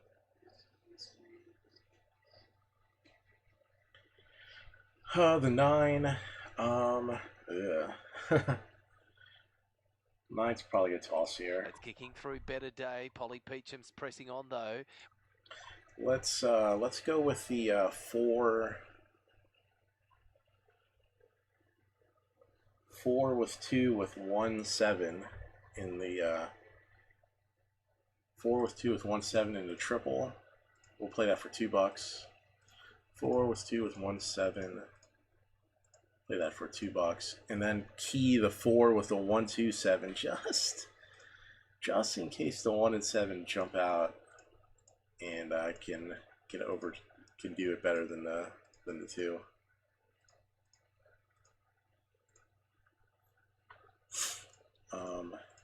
Let's also play a $1 straight super 4, 2, 7, 1. Why the hell not? Where Better Day was able to work forward the heavily supported favourite and find the top comfortably enough. Second, You Betcha. Third, Polly Peachum taking the cover. 29.9 was the second section. In fourth position, Illawong Phoenix, it's 1-1. Fifth on the inside, Tyab Wonder. In sixth in the moving lane is Casino Barry.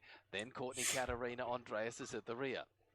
Down the back straight, 500 metres left to go, and Alfred has the heavily backed Better Day in front. The Wayne Potter stable looking for a race-to-race double. You Betcha on the outside's done all the work, but moved up boldly now to put the acid test to the leader. The two favourites duel it out, they kick away. Polly Peachum was struggling, deep out on the track, winding up with a run. The first starter, Casino Barry, top of the lane that went 30 seconds down the back. You Betcha ran past Better Day. Casino Barry, though, is running on strongly, the first starter out of the pack.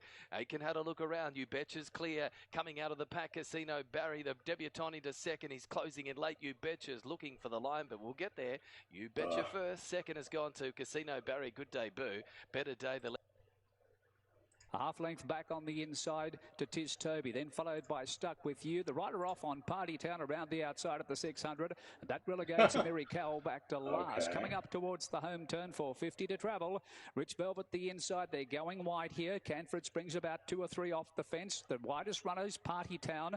Behind them, Tiz Toby. Now Miracle looking for the cutaway and gets it now. And Stuck With You in the green colours right down the outside. Have a look at this. A line of 6 of them across the track at the 200 metres. Miracle gets through on the inside. Stuck With You on the outer, goes to the leader. Miracle trying to lift, then followed by Tiz Toby. It's a Miracle on the inside. Stuck With You dying on its run. A Miracle's got it. A Miracle's lasted to win a half length to Stuck With You. Her name is Tiz Toby. A break of 3 further away to Canford Springs, then followed by Rich Velvet and Party Town's last of all. Rightio, so those numbers are 4, 2, 5, 1. It looked a little bit ugly down the back when she was slow to begin, but he just had a lap full of horse. She's done a good job. Hey, Sweet Teeth, nice hit at Alzheimer's. Going to a 2, Tiz Toby in Canford Springs. Now beginning into some sort of form, but all honours with the winner. Might take This 2 5. horse, the second horse, Priscilla. I'm sorry. In your dreams, Gary.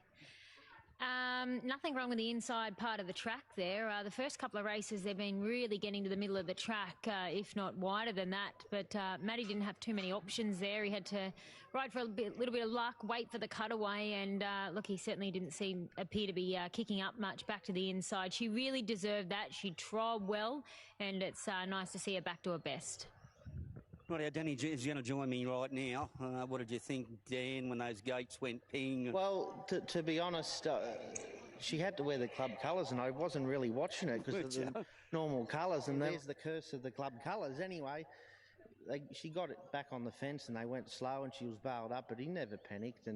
But I mean, that thing horse of Dunn's, it goes right too, and his stable hand actually tipped it to me a special, and I thought, should I halve me bet? But, I mean, she had to sprint quickly once she got clear, which is hard to do, and she's come down on the fence where no one wants to go today, and I mean, she stuck on nice. And I think the beauty about Matty McGarn, he said, when that went there, now I got to ride for luck, and I'm not going to panic. Don't panic. Yeah, he's a bit of a nice man. You could say that. And anyway, look, she's had a bit of unlucky. All right, let's go to Redcliffe and update the betting window to show my nubs. Damn 5.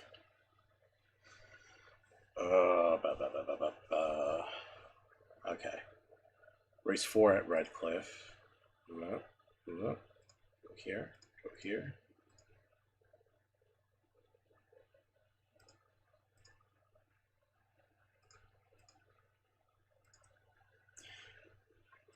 You know what the problem is? We haven't done this yet today, and we need to.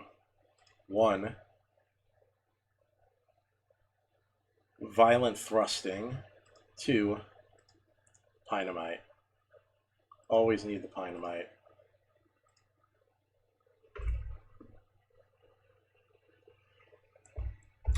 All right, chat. Let's spam the. Let's spam the chat with some Pynamite in here, and let's handicap Redcliffe. I want to see nothing but Pynamite in this chat window. We're going to Let's go to the handicapping view. We are handicapping Redcliffe. Race 4. Who do we have here? Race 4. Redcliffe. Okay. We're going 1.25 miles for nubby runners. 42 to 48 ranking. All right. The one is one for 22 at this distance. He gets the rail. He had this exact same scenario last out. Ran 4th of 8. We'll see how quick that was or not quick that was, as luck may have it, compared to the rest of the field. The 2, he's also ran the 1.25 miles at Redcliffe. He's very much not done well with it. He ran 5th, 15 meters back in a 2:35. One was only 10 meters back on a 2:32, which was, 2.5 seconds faster. So the 1's definitely better than the 2 just based off that. But a lot of horses are better than the 2 because the 2's pretty terrible. So you look at the 3. He's run 1.25 miles, had post 4, ran 6th of 8. Doesn't like this distance much either. So the 1's probably better than the 2 and 3 at minimum here. All right, the 4 has finished in the money, 2nd and 3rd a lot at this distance, but only has 1 win. Lucky Manzelman. This horse has won with McMullen, Narissa McMullen, driving 2 starts back from the 2nd row. Old Locky ran 2nd with the horse, so there's some form to go by with the 4. A win at this distance, 2 starts back, a 2nd place with this driver. There's possibilities here. All right, the 5's come first up off a year-long layoff. The 5's an automatic toss here. 7 to 2's good. 5 toss the 5. Don't bother. Last time this horse came off a layoff this long, the horse was 2nd to last and was 4 to 1 and burned everybody's money. So don't go with the 5 here, which is probably like a mega jinx, but 5 just shouldn't be good first up off the layoff. Oh, the 6. He goes this 1.25 miles. Hasn't gone this distance before in her career. Ran okay. The farthest the horse has gone, which is this 1.1 1/8 down here. Hard to endorse just without any goings at this distance. Probably just a wait and see. Plus has a post 6, so it's going to have to do some work. I'm not a fan. Okay, the 7. Again, 1 for 25 at this 1.25 miles. So the question is so Lockie's listed on 2. Is Lockie driving the 7 or the 4? I doubt it's the 7, but ran 3rd at 1.25 miles. Gets the 2nd row start. Maybe a threat for 3rd. Just not going to get into a good early position. It doesn't seem to have the ability to maneuver from that 2nd row. And the 8 ran 3rd, going 1.25 miles, 4 starts back. That was from the 1 hole. Has had reasonable form since then, running in the money. Hasn't been a threat to win in any of these runs, but I mean, 2nd row post 2 is always a good one to get into a good trip, but going to be hard to show a kick. The horse doesn't have a lot of 1.25 miles experience and doesn't have a lot of winning experience.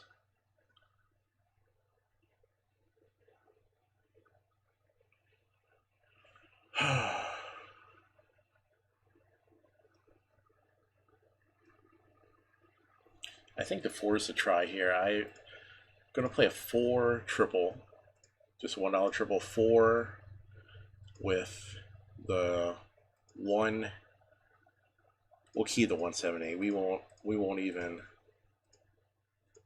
key the 4 at the 178, and then we're gonna go 3 to 1 in place on the 4.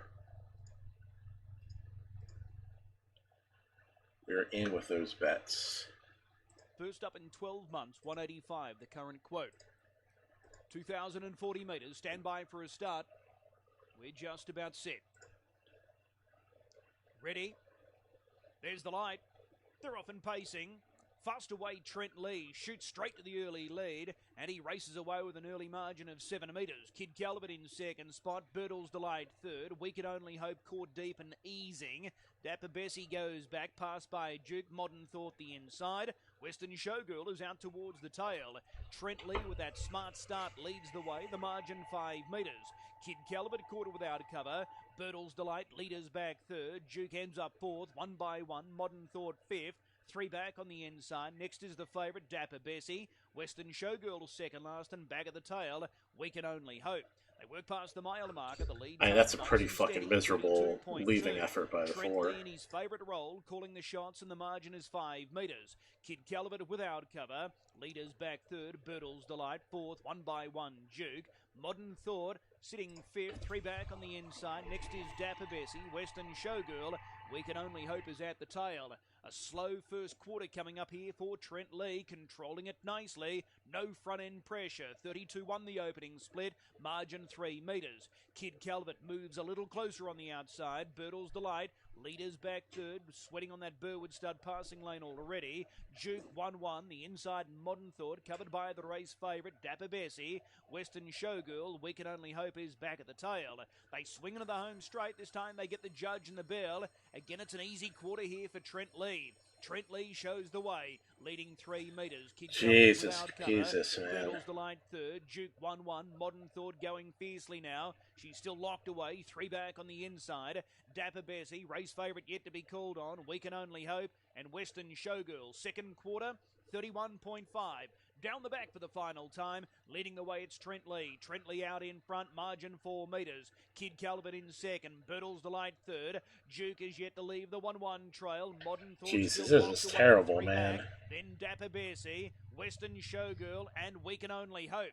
Less than 400 metres to run, third quarter, 29.1. Moffat with a sustained look over the shoulder, and he saw nothing coming, so he kicked away. Margin 7 metres at the turn.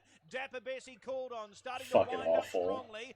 Birtles Delight battles on with Kid Calvert. The rest headed by Duke. They're into the home straight. Leading the way, it's Trent Lee. Dapper Bessie is finishing fast on the outside. Favourite going home, the better. Dapper Bessie, first up in 12 months, too good. Wins well, scored 4 metres. Second, Trent Lee. Birtles Delight. I knew that was a stone cold fucking reverse jinx on the 5. How are you going to bet a horse that hasn't raced in a year at 3 to 5? I mean, it's one thing at the Thoroughbreds, but that's impossible bullshit at the harness. 12 months, 1 trial. Fucking 3 to 5. 3 to 5. 4 did a great job out the gate. Leave fucking last. Leave last from the 4 hole. Ugh. Alright. Alright, Ballarat. We got to try to handicap Ballarat because they have 1 minute and they're going to be going the gate in like half a second. So. Okay. Ballarat on the all-weather. What do we got? 3-year-old filly maiden. The 1. So. The 2. Left terribly. Passed a lot of horses to get 7th of 12. I could improve off that effort. The 3 horse showed speed. Speed's going to be more useful on the synthetic, but horse hasn't carried that speed very well at all in any of his efforts. 4 scratched the 5.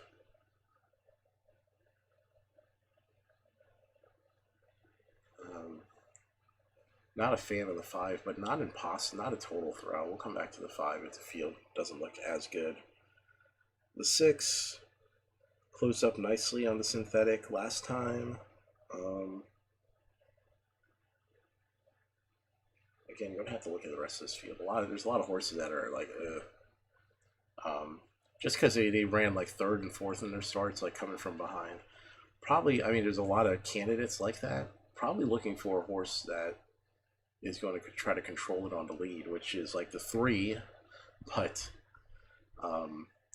like who else? Who else is basically the question. The 8 comes off a layoff. I mean, he's Waterhouse and Bot. I mean, there's your speed. They always go to the lead. Again, the 9, very similar to the other horses in the race. Lots of 2nds and 3rds. 10, probably a touch slow for this group. But again, he has Craig Newitt, and like he does great, crazy things on all weather track. 11 scratch to 12. 12 can be competitive in this group, especially from the 1 hole. Not without a chance in the exacta. And then the 13, 14 look like they could be comfortably tossed here.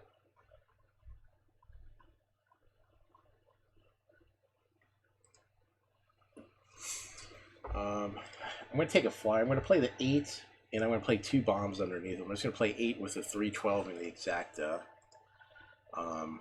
If the 8's allowed to get the lead and then be comfortable, the 3-12 should be like right there with them. And I don't think they're going to challenge the 8's. I don't think they're going to challenge the 8 in the early going. Let's see, is there anything else that can give it a go?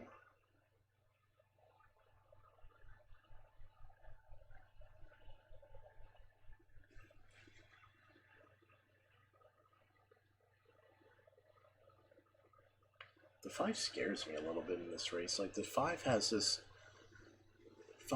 like kick that, if used properly, could definitely make that horse competitive in this bunch.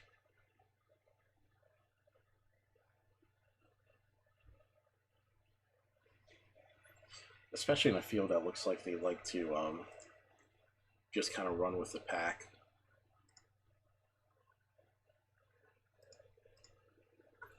I'm just going to put a show bet on the 5. $3 to show on the 5.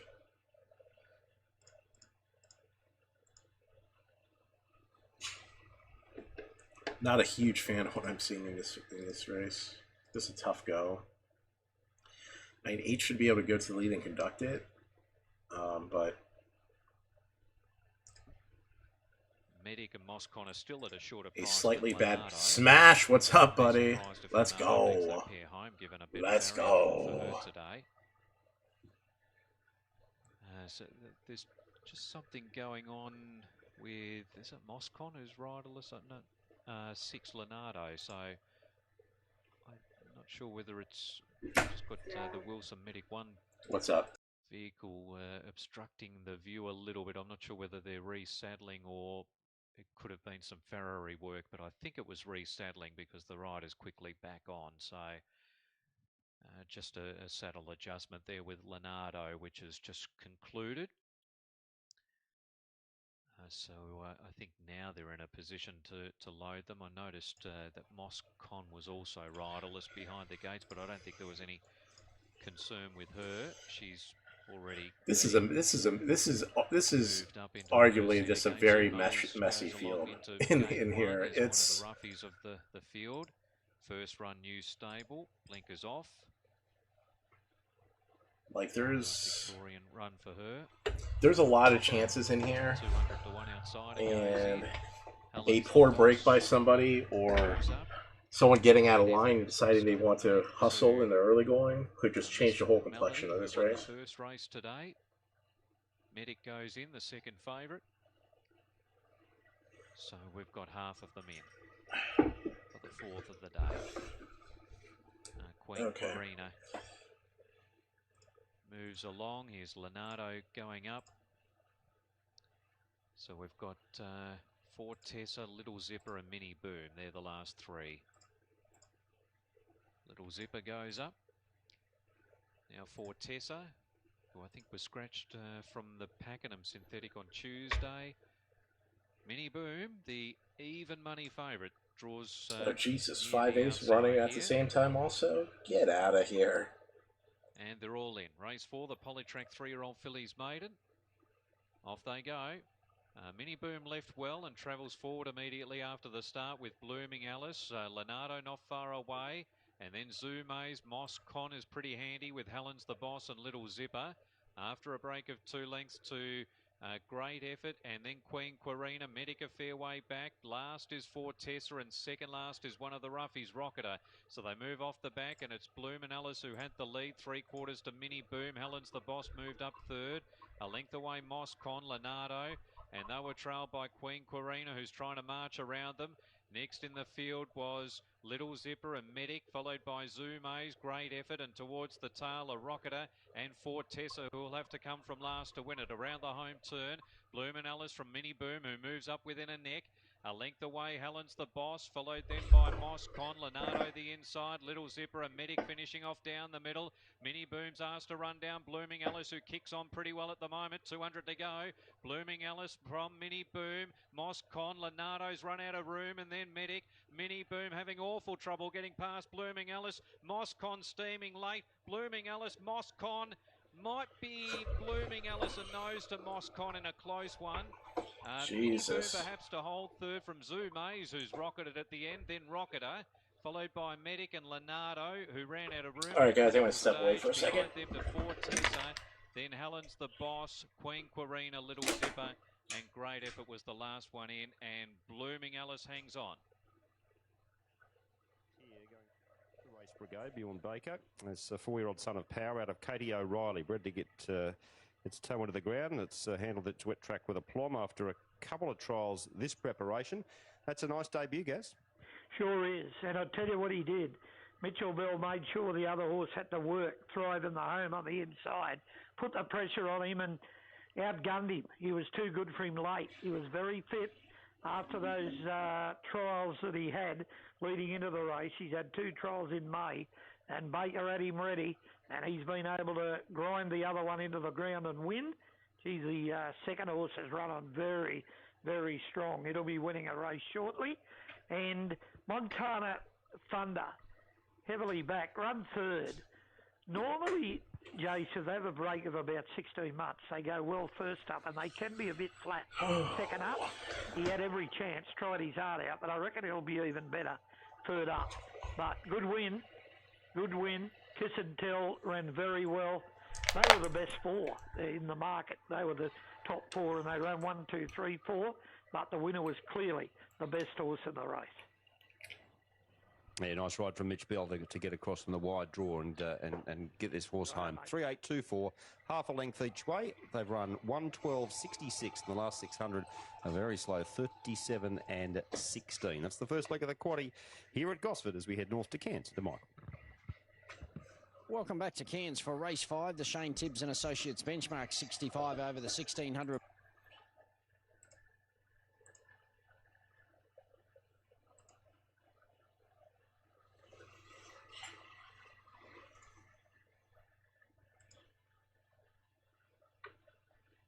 Yeah, I mean that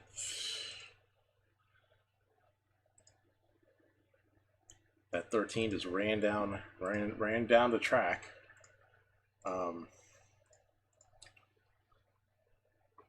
I was once the 13 got over on the field, I was surprised because I thought the 8 would get over on the field. Instead, it was the 13, and that's all she wrote.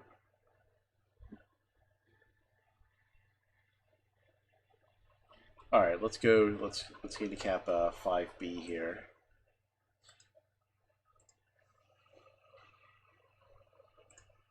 There is plenty of bombs still to be had at Australia. Don't fret, my friends. Do not fret.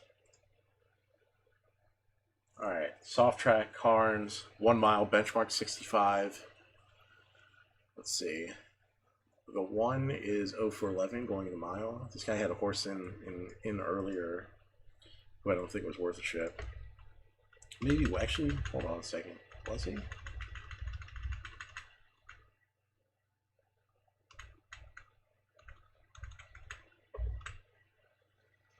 No, he didn't trade. Yeah, He had someone earlier. I don't think he was worth a shit. Either way, he's a 64-1 outsider, and he doesn't look particularly good, so probably a comfortable toss here. The two races going 7.5. Tried to show speed in his last, that didn't work. Horse usually gets back. He does his best running from off the pace, but soft track is not good. The horse just doesn't pick it up as he usually does. The 3, all right, well, this horse is a soft track specialist. 7.5, win on the soft track. Soft track again at Carnes, win. Soft track again at Carnes, win. I mean, and there's the three races this horse has won at the track. Fortifies a bit on the heavy side, but we'll see what else is in the race to challenge. The 4-2, a win in the second and 2 starts on the soft going. Interesting. I mean, this horse was racing in the bigger tracks. Probably got injured at some point. Interestingly enough, his like 2 races back haven't been horrible. I mean, the horse has always liked the softer going. If he's injured, I mean, he would probably like the softer going even more. Stretches out to this mile. You know, this is probably the race the 4's aiming for, to be perfectly honest. I mean, he's definitely not going to be winning that Class 6, and he's definitely not going to be winning that Open. Now he comes back into a benchmark 65. We'll come back to the 4. He's going to be a price, and we may have to swing it here. The 5, 1 of 2 on a soft track. Local trainer. Looked pretty good going the mile in all his mile starts. Definitely one to look for. He's kind of the young horse in this benchmark race that can be really competitive. And as soon as I said something about the 4, the fucking 4 goes from 30 to 1 to 10 to 1. And we're not going to get any bet in here.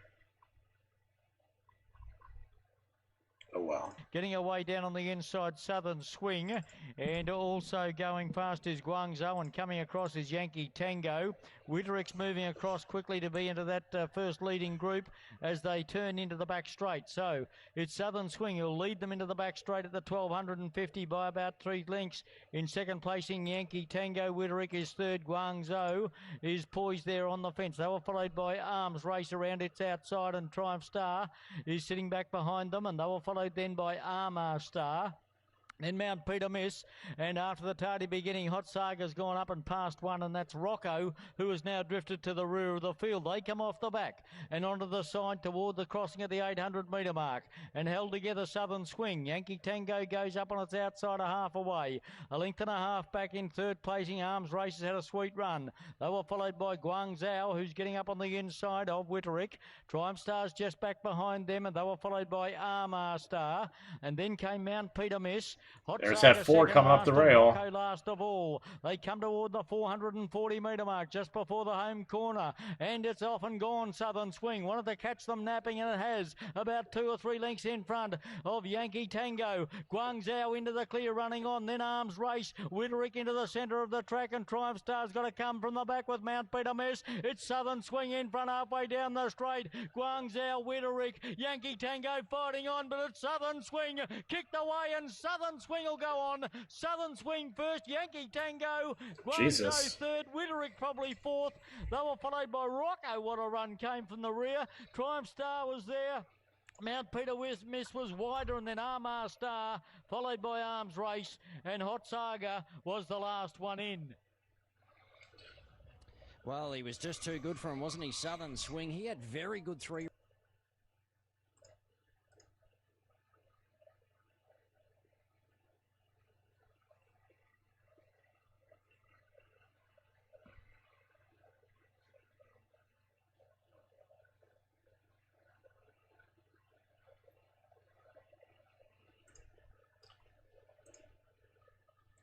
All right, let's go to Kilmore. Kill more. Kill more. Before my fourth race. It's a trot. Who's gonna stay flat? Who's gonna stay flat and get a piece here? 3 scratched. 4. No. 5. No. 6.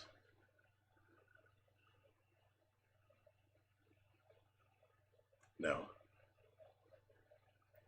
7. I mean, this is one of those fields where they'll take anyone who hasn't showed they're horrible yet over anybody else in this race.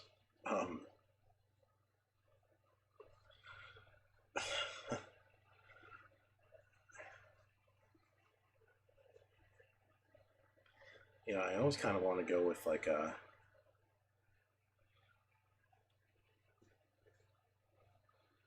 You know what? I'm gonna box the 1, 2, 8 in this race. Just bombs. This field's not very good. There should be a handful of breakers, and if we can line up the exacta, like some combination of 1, 2, 8 out the gate, we may just be able to take that home. So we're just gonna box that for an exacta. That bet is in. 2 favourites drawn alongside of each other. The other back row is Will Dom Save. Josh Aiken looking for a race double drives this one for Nev Pangrazio. They're all set. All ready. Kilmore for the 4th. The Jet Roofing 3-year-old trot. And galloping as the starter said go. Kai Valley Surfer Girl from out wide. And the stablemate was away fast to lead them up. And that was the honours. Moving forward up on the outside was Lady Lil. But pushing up in the centre of runners there, Kai Valley Surf Rider to hold its ground. It's pushing up in the middle, Surf Rider. Wow, The that's really weird. The honours. Out deep, Lady Lil on a limb. Black and Gold's just in behind them. Cher Amy is in behind the leader. And 3 back the inside was Will Dom Save under Black and Gold. Lady Lil slotted in to be second last into the running line. All right, 1, 2, and 8 are 1st, 3rd, and 4th at the moment. So about 12, 15 away. Chances. Lost touch with the group. So he made an early error. We haven't. Our horses haven't broke yet so far. Knock on wood. She's got a lot of ground to make up. Is 100 metres away. Down the back, 45.4 is the lead time. And taking it up, Kai Valley Surf Rider leads the way by Sulky's leg. Second, the honours. So the Lily runners 1, 2. Sitting Park, Black and Gold. The home branders moving up on the outside. On the pegs, Cher Amy having a nice run. Tucked away. 3 back the pegs. 4 back Will. Come on. The favourite's getting a beautiful trip in the armchair spot 1-1. And now move Commandante is easing out 3. Look at this son of a bitch in the 3 path early.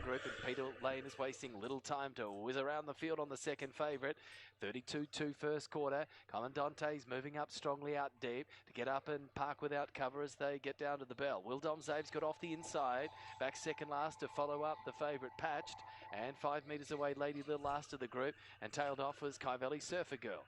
Heading out of the straight, 900 metres. Whoops, sorry, 9. You're out. Commandante went for a gallop and let's go. Right there, and so left alone to the 800. Kai Valley Surf Rider leads 4 metres. The honours on its back. Moving around Patched. It's popped out 3. All right, the 8's going to be able to follow the 10. Move up the favourite to park for the final 700 metres. Black and Gold. Deep Rat Will Dom Zave coming in. Don't kick 10. You'd break also. Some ground then Lady Lil, and the others were tailed off. 30.9 second. Damn it. Patch with a fast dash Break. down the back straight has gone to the top. In second, Kai Valley break 10. Struggling. The honours was next. Will Dom Zave continues to make ground up 4th. 10 off the leader. Patch past the last turn break on the 10. Struggling, headed by Cher Amy. Well, Patch led. Please, the corner, the pretty please. After that fast move down the back, that went 29.4. Took up the running. He's out by 5-6 metres into the straight. In second spot, filling out to have another shot. Kai Valley Surf Rider, Will Dom Zave, and the honours are battling on, but it's all Patched with 100 metres left to go. Nicely clear the favourite. Hanging on for a clear second, Kai Valley Surf Rider, but Patched is going to get there, and Patched with a 4-year-old maiden trot by 7 metres. Second, Kai Valley Surf Rider. Third, the honours, just in front of Will Dom Zave. Yeah, the 10. 10 was too good in there. 10 was too good. Too good for us. Okay. Grafton. Still waiting. We're still looking for that one to jump. That's going to jump out and just bite us in here. Just show us the goods. Benchmark 66 here at Lismore. Grafton. Okay. Heavy going. The one likes to get back in the field. Maybe able to settle fairly well. Hasn't had a good post in a while. The 2 times this horse had a decent post, was able to win it, but has only has 1 race on a heavy track. But that was the first race off a layoff, so it has excuses there. I mean, looks good going to the 7 furlong distance.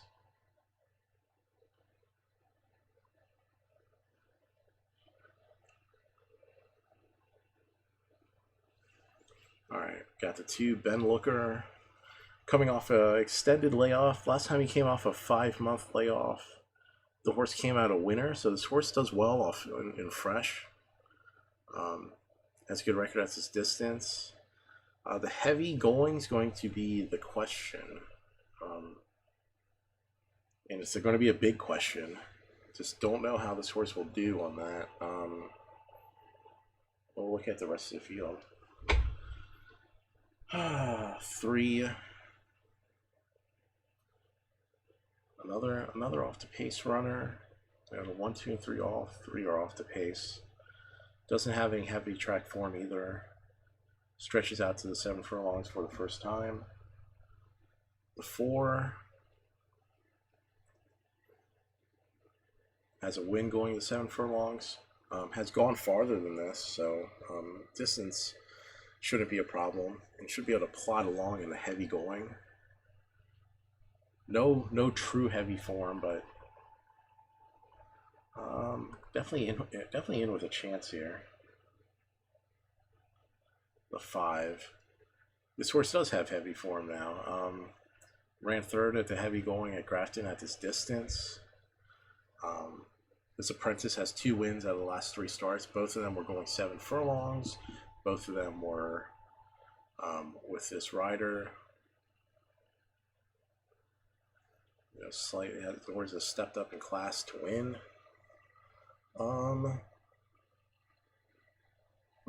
Interesting. What else we got here? The 6. The 6. The 6 is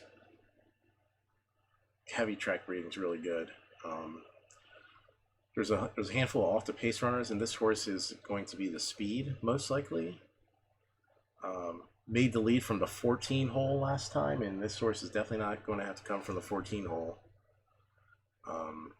You can't follow the track statistics now because they switched the track over to Grafton, so those are kind of null and void here. Definitely a touch slow, but is going to be able to make the pace up front. 7, 2 out of 3 on the heavy going. Daniel Bowen already has a win. He won with him and McGarren won on a horse earlier, and he may be worth a chance again. He won on my birthday 3 days ago, and they wheeled back like this. Wouldn't be surprised to see him do well here again.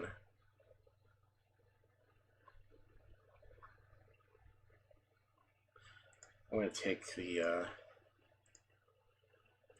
I like the 6 and the 7 here. I'm going to play an exacta. Oh, there's so many horses that can go with the 6.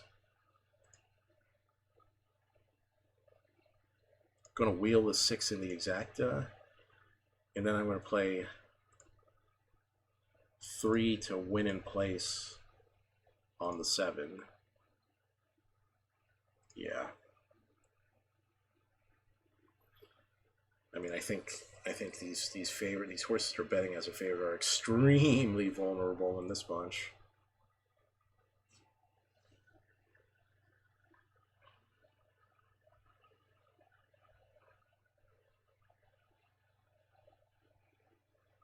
Yep. So I think the flatter track will definitely suit him, and the rain-affected track is the key with him. It's just a strong 1400. You've made a beautiful case there, Priscilla. 5, 2, 1 and 4 for me. 1, 2, 4 and 3. Righto, this is the second leg of the quaddie. It's a 66 rating, 1400 metres. Let's go to Greg Cachel, race 5, Grafton. This is race 5, second leg of the quaddie. To be alive, you need 4 Miracle in the first leg. Thanks, Gary and Priscilla downstairs. At Wits End comes up, and Dark Image will be the last of them to be locked away. This is race 5, and Lucap runs the fave. As I said, won at Ballina on Monday. On the quick back up. Daniel Bowen already trained the previous winner. We are set to run. Change of colour on Simply Sacred carries the blue, the white band. If you're watching on television or at the track here. They're off now. They come out well. Dark Image and Machina Volante just a little bit slow at Barrier Rise, but they're coming across the field. Lucap got away quite okay. Hot Scene hit the ground running. So too did Simply Sacred, and Forza out wide. All right, 6 settle and win the race. That's all. Lucap's back third last with Machina Volante and Dark Image last of all. Hot Scene the leader, but a muddling pace up front. The rider on Simply Sacred right up out of the irons, and this has allowed Atwits End to creep up on the rails to be third. Forza is next. Jahez is midfield. Behind them, Lucap, Machina Volante and Dark Image last of all. They leave the 800 metres behind them. Race 5 at Grafton. And Hot Scene bowling along in front, just under his own steam. Leads a half to Simply Sacred, taking closer order the outside. At Wits End runs next as they work down past the 600 metres, then followed by Forza on its outside. A break of a couple further back there to Jahez, losing a little bit of ground. Lucap the favourite. It's running fifth. All right, 6 cut the corner. Cut the corner here. Two looks like he's a little unruly. As they come into the home turn, and Dark Image.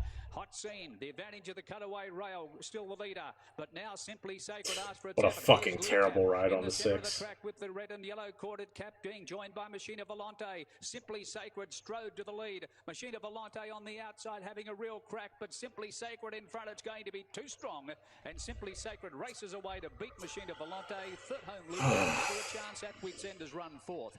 A break of 3 to Dark Image. Across the line together from Forza, which knocked up to be finished second last, with Jahez last of all. Yeah, 2 actually probably. Fucking 237.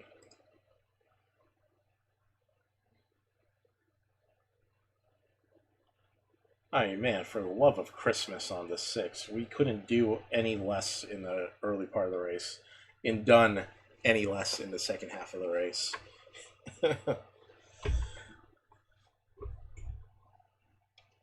Oh man, I'm still not sold that the inside part of the track is running nearly as well as the outside. My gut feeling is by the end of the day, they're all going to be back near the outer fence. Someone's going to have to go out there first, though. Yeah, Poe. I mean, it's the same. I mean, it's funny how that happens. Like, widest opening of the races, and then they just fire like the horse that ends up being the favorite. All right, Ballarat.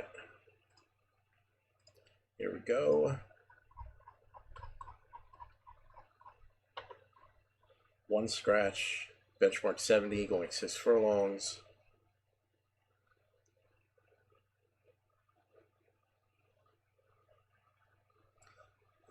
2 wasn't particularly good last time on the synthetic. I wouldn't take the 3 in this race. The 4, too long of a layoff to go with. The 5. This is the type of horse that's right up the alley on like synthetic. Horse has speed. He showed speed. Put some speed under him in his first race off the layoff. I would really like if Craig Newitt came back to ride the 5, but so be it. 6, local trainer, Ballarat should know the synthetic oval pretty well. Same with the 7.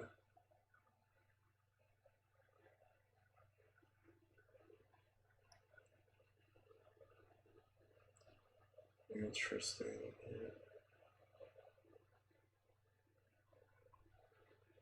The hell's the 9 gonna do? I want to box a 5, 6, 7 into triple here at Australia D.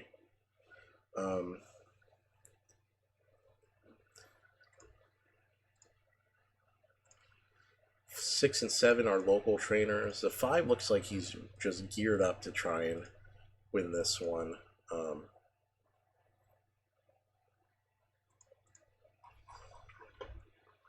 All right, 5 gets the apprentice on. Sit this horse down and gun him to the lead and see if he can take it all the way. Really wouldn't be surprised to see that kind of effort from the 5. Set race 5, they're away. Zabellarina jumped nicely.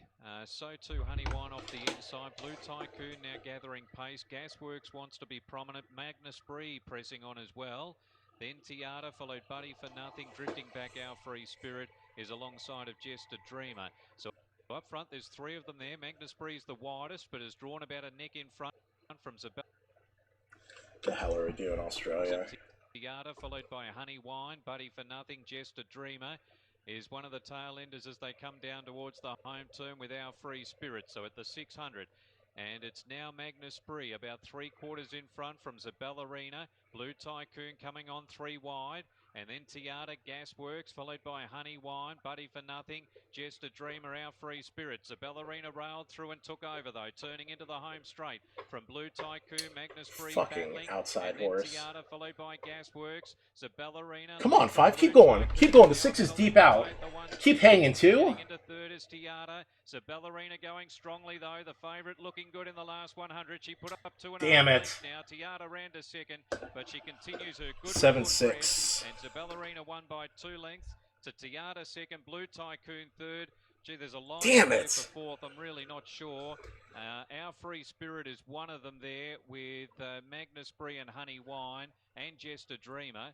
Gasworks. Well, Oki, if you tailed that exact on a 5, 6, 7, that's was definitely the last one across the line. that's a pretty decent exacta there.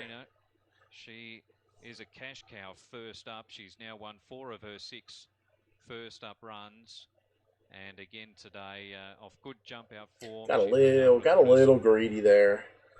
Close to the speed. Could have just went with a comfortable 7 with the 5, 6.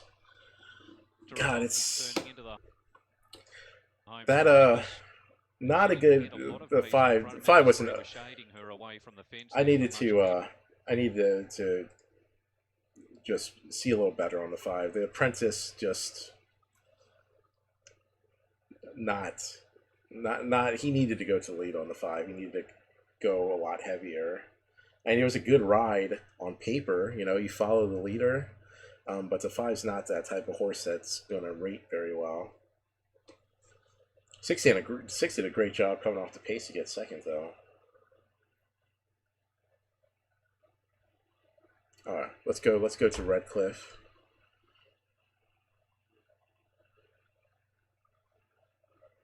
Let's go to Redcliffe. Let me get more handicapping tools for Redcliffe. Let's see, Australia, harness, racing form. There we go. Good tips. There we go. Punter.com, Punter's Corner.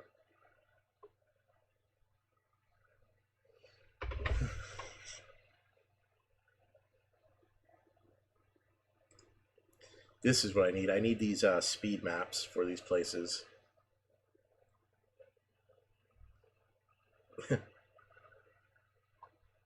Because it gives me this little visual here. Can you see it? Am I on the right view? Yeah. So you see this little visual here? It's exactly what I need. I need that little damn visual just so I know who's going to be going out the gate most likely. So in this race 5, they're touting the 6 horse to win.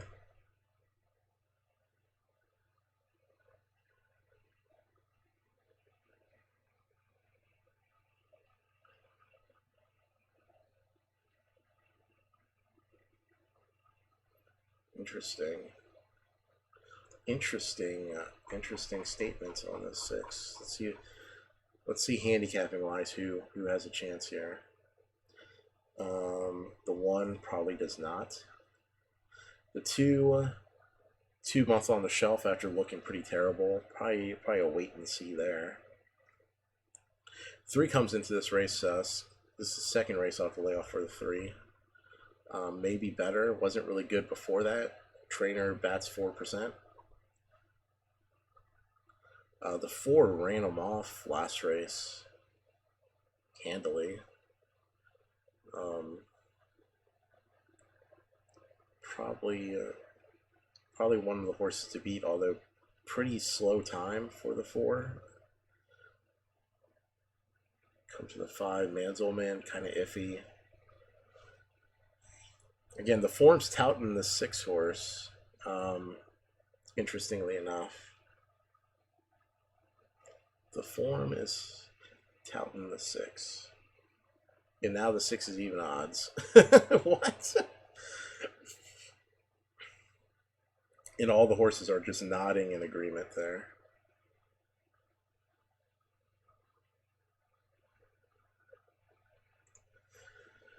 All right, 7 and 8 are coming from the second row.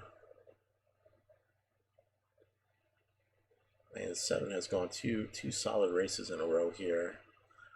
The 8 is going to get the 8 comes off a layoff, but he's going to have the benefit of this second row, the 2 hole in the second row.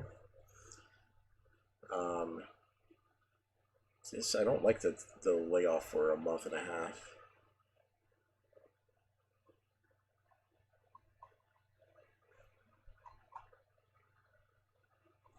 So 1, 2, 3 all look pretty poopy.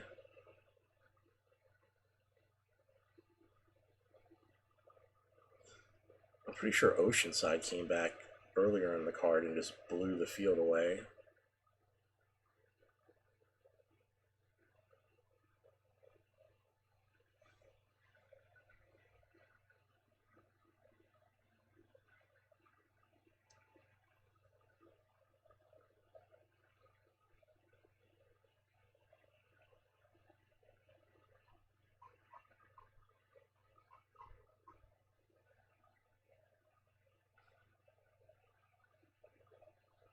What is going to happen here? Lockie Manselman already pissed us off earlier with his a terrible effort from the 4 hole. The lineup's supposed to be 4 on the inside and the 5 outside.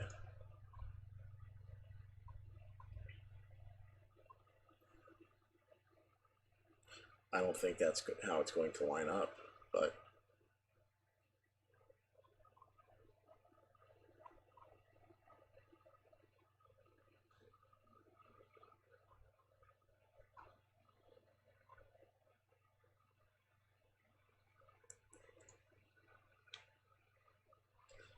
what is... I like the 4-6, like just straight up in the exacta. What's that paying here? 4-6, 14 bucks. All right, I'm gonna play 4-6 straight just for $4 in the exacta. 4-6. Even though they're the 2 favorites right now, I mean, the $1 exacta 4-6 is paying 14 to 1, so seems good to me. Seems good to this guy.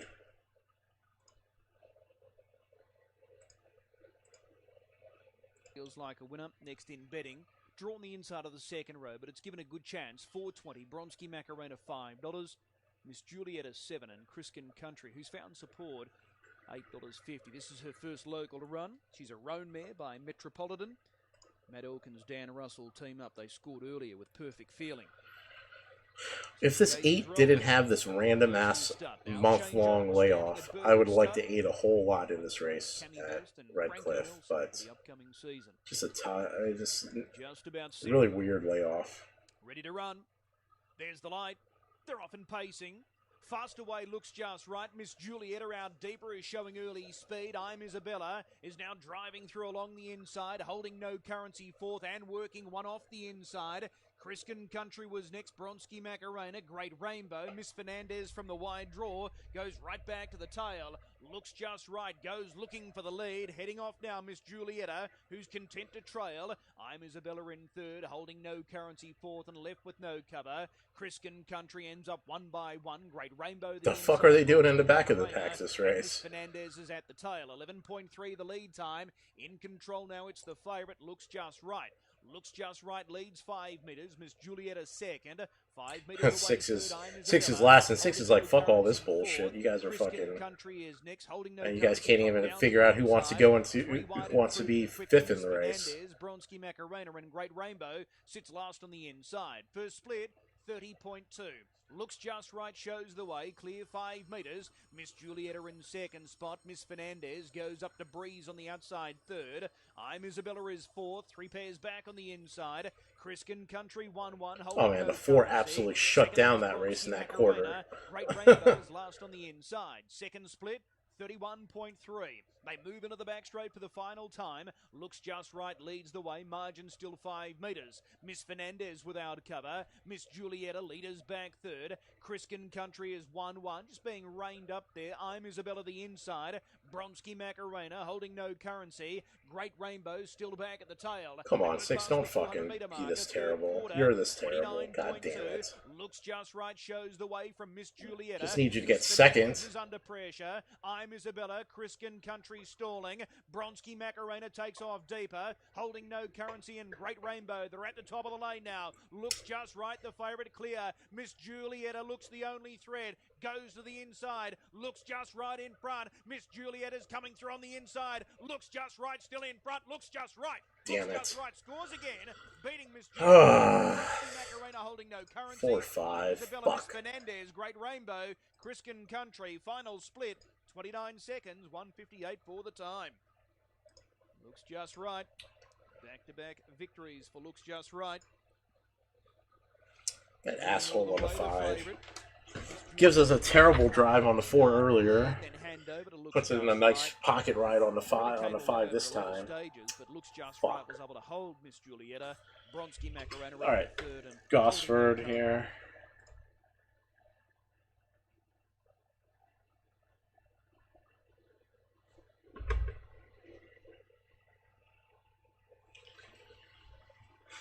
Alright. Gosford 6A.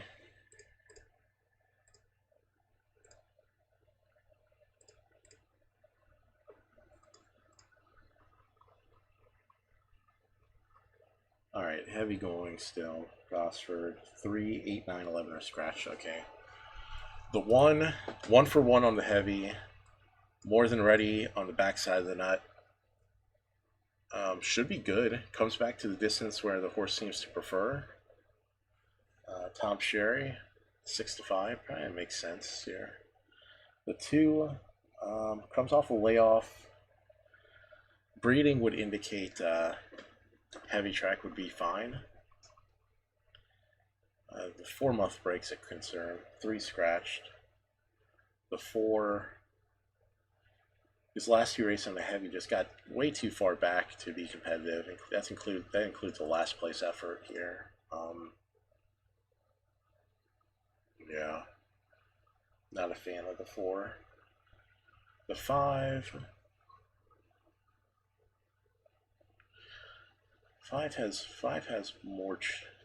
some chances here. Gets far back, but gets the 2-hole here. Has been facing some pretty deep fields like 11, 12, 14. Rushed home on a short field when there's 5 horses ran second, carrying the heavy weight. Should be fine at this distance. Heavy track shouldn't be too much of a problem. So 5's got an inside, got a chance here. 6 on the heavy track, probably a touch too slow for this bunch. 7, again, going to get pretty far back in this field. I can't endorse on the heavy going. 8 and 9 are scratching. A 10, the last runner in this group, not good enough here. So we like the 5, 1, 2, and 5 in here. The 2, what's the 2 going to do off this layoff?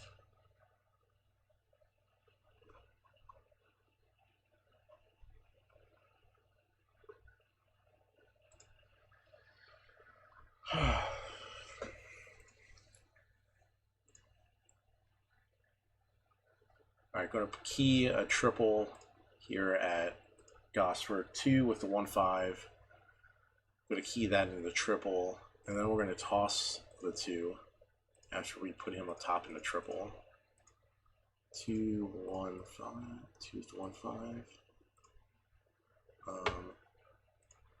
Gonna box the exacta for $2.15.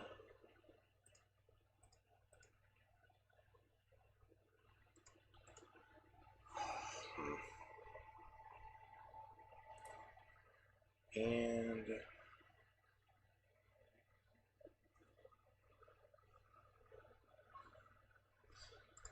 gonna play $2 straight up, an additional 5-1, $2 straight up.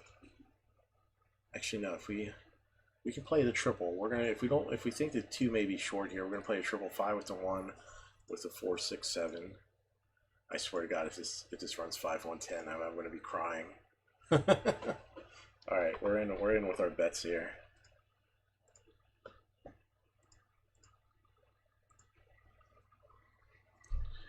I like the 5-1 here. Outside chance with the drift back. Bushido's going forward with Ruthless Agent. And Mr. Grumpy's holding a forward position. Lancaster Bomber caught wide at the moment, still looking for a spot. So through the first 200 metres, Bushido takes it up from Mr. Grumpy, Ruthless Agent, Lancaster Bombers wide, and then followed Sky Ray in the centre, a length and a half away, Dashing and Daring, and We Could Be Heroes. Mr. Grumpy goes through at a steady gallop to lead now from Bushido. Ruthless Agent leaders back third, and Lancaster Bomber was able to slot in one off the fence fourth, passing the 600 now. 2 lengths away to Sky Ray, then Dashing and Daring, and We Could Be Heroes at the tail end.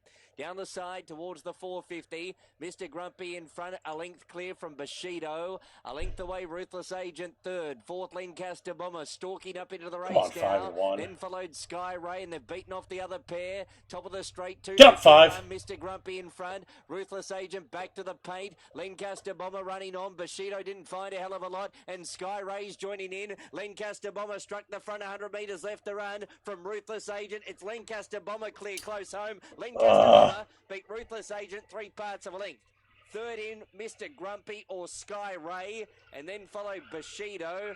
not bad. We got the $2 exacta box. We Could Be Heroes and Dashing and Daring. Well, he does know how to run a bad race, Link. All right, hopefully you guys got on board on that one. I would have loved to see the 5 get up to win it, but that was the right bet to make, because like I said, the 2 off the layoff, you put him up top if he's good off the layoff, you toss him, then you come back and bet the other stuff. Definitely an important note to handicap. So I mean, that super is probably going to pay pretty well because strictly because the 2's out of there. So if you can make that kind of instinctual move where, you know, if the 2's good, he wins. If he's not good, you toss him out of the top 4. That's a good way to try and, you know, snag some good superfecta prices there. All right, 1.5 should pay okay on exacta. What's it paying? What's it paying? Okay, 1.5's paying $15, 15 to 1. 5-1 was only paying 22 to 1, so it's not like the 5-1 was paying like some monster. Although if the 5 wins, we would have had to triple, but so be it. Gets us off to Schneid, and we're back on it. What's coming up next? Cairns.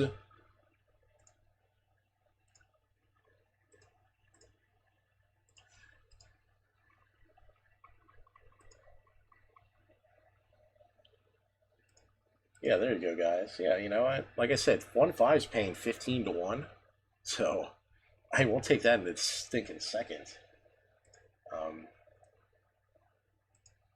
All right, let's go to B here. Let's go to B. Like I said, ECV gave us the business emote, so yeah, let's indeed get down to the biznaz, not business. Business is what we do during the day. Biznaz is what we do at Australia at 1 in the morning. All right. So update our bets there.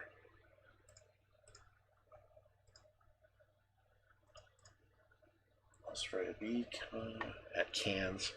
In Australia accent, they call it Cairns. At Cairns. All right, the 1.6 to 5. He's even odds here. Soft going, we're going 4 3/4. It's a class 3. the one comes off is coming off a 4-month layoff, and the last time he was coming off of an extended break, he ran 7th for his worst race lifetime. Let's just look elsewhere immediately off that. We'll come back to the one if we feel so inclined. The 2 likes to get back in the race. Has put in some good efforts. This rider's not an improvement over Pengali, who's been riding him. I don't see the 2 making an impact here. The 3. 3 for 6 on the soft going, but 3 for 6 and only twice out of the money, but the last 2 times out of the money have been in this prep. And the horses look miserable in this prep.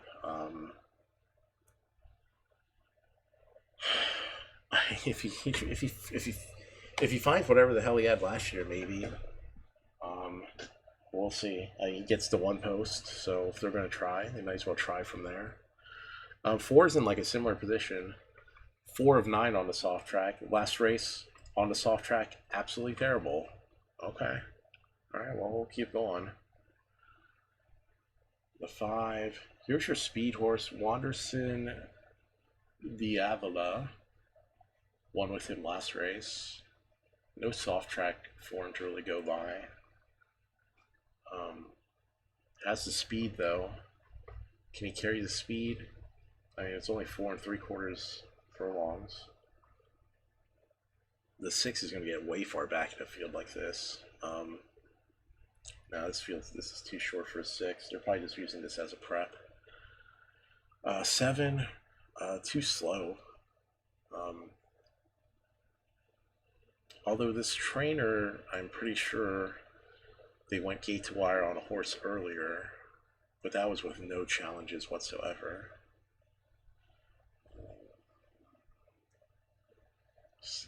There's a lot. There's quite a bit of speed challenging here.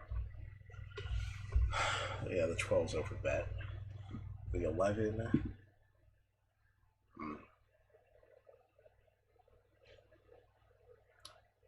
Maybe.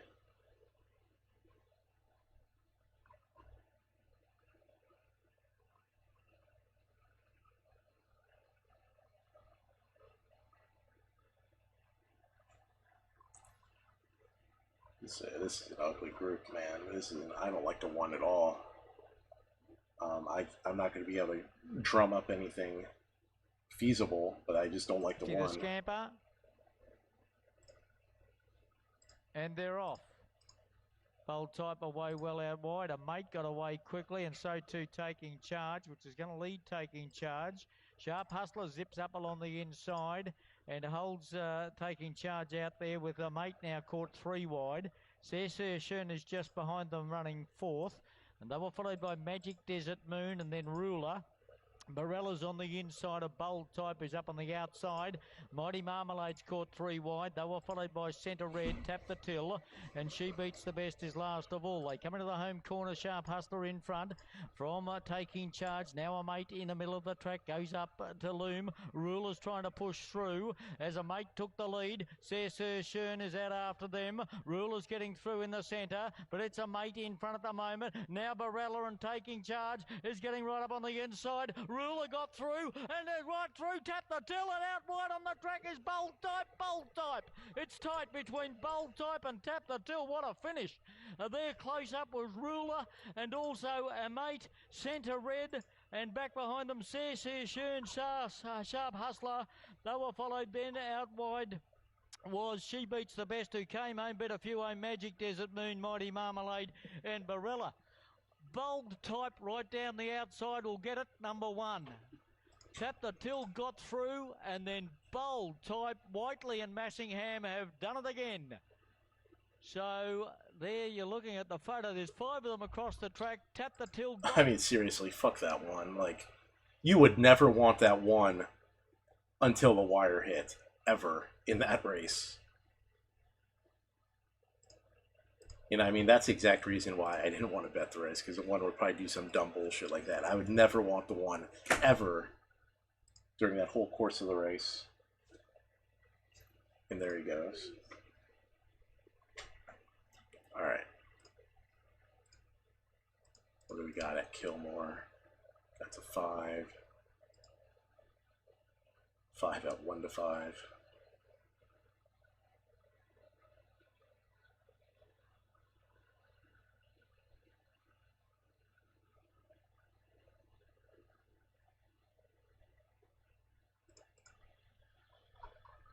Go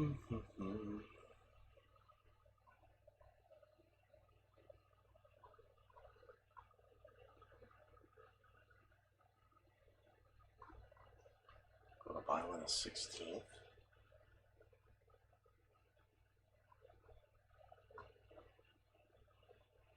Yeah, not gonna get anything in here too. Bring up behind the gate. Sprint trip 1690. And the favourite here is Jan Jack. All right, Okie, have a good one, man. Should be right back at it tomorrow night. Probably will start earlier than we did tonight. Ready to go. Kilmore, first leg of the quarter. Probably start around 7 as usual. Coming out deep, the speed underneath of it. Natsa Christian trying to get past the pole marker Nuclear Nikki, and fast off the gate was Art Finest. Had its head in front there. Oh, sorry, fast off the gate Peyton Princess. Art Finest ducked in behind them. It's pushing up along the pegs, and further back in the field to Pippa 1-2 and Feisty Phoebe's at the rear. So 5.3 was the lead in time, and the leader pushing up along the pegs. Nuclear Nikki kept out the challenge of Natsa Christian, who has got enough room to jump in behind the leader, and they jump into single file formation. Racing in third position was Peyton Princess, and fourth, following along the marker line, was Jan Jack, the favourite. As they travel down the straight, Feisty Phoebe's getting right up along the inside now as they all move off the inside. So they're all in the running line after being on the pegs on that first turn. Last of the group was Pippa 1-2, and galloping early and tailing out the back now Art Finest after pacing very roughly. It eventually broke 27.2. It was a fast first quarter. Nuclear Nikki had to burn up to keep out the challengers and goes to the 800 metre mark with a couple of metres to spare. Pulling its way up second, Natsa Christian. It went fast early, but they backed it off mid-race. 32.2 was that second quarter. 59.4 for the half.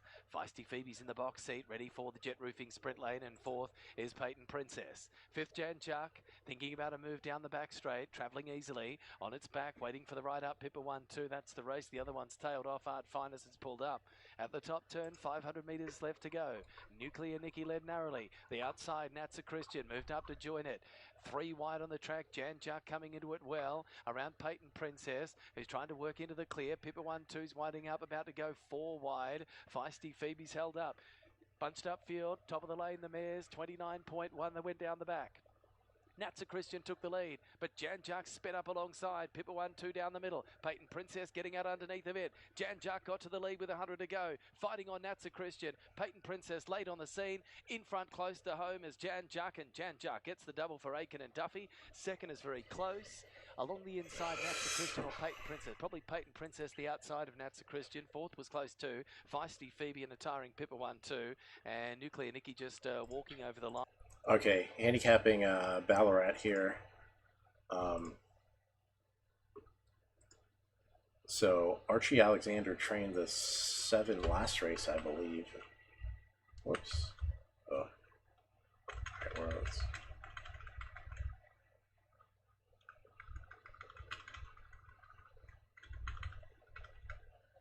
Yeah, I mean, I'm just going to look at the trainers from 6D.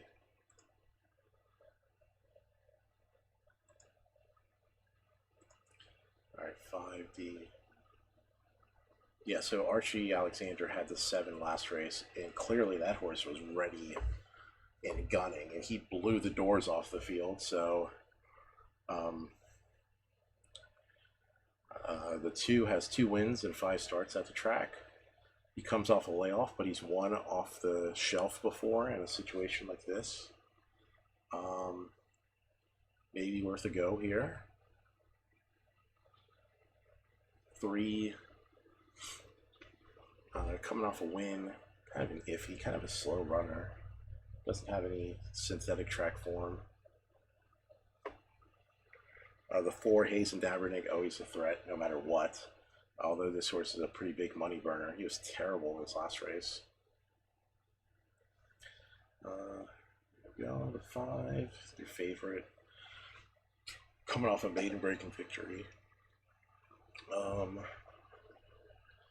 see who else. The 6 is not without a chance here. I don't like the 2-month layoff for no obvious reason. All right, the 7 is a horse for course. He has 2 wins and a third and 4 starts at the track, including a win 2 back, carrying a ton of weight, and then a pretty respectable 4th place finish last out.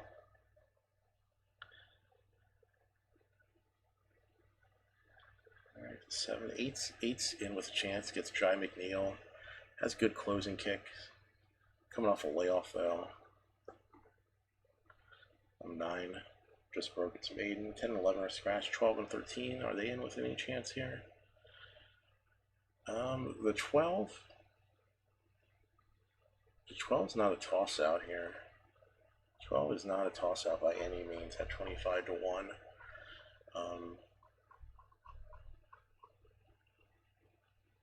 I think you got to come back with this trainer on the 2.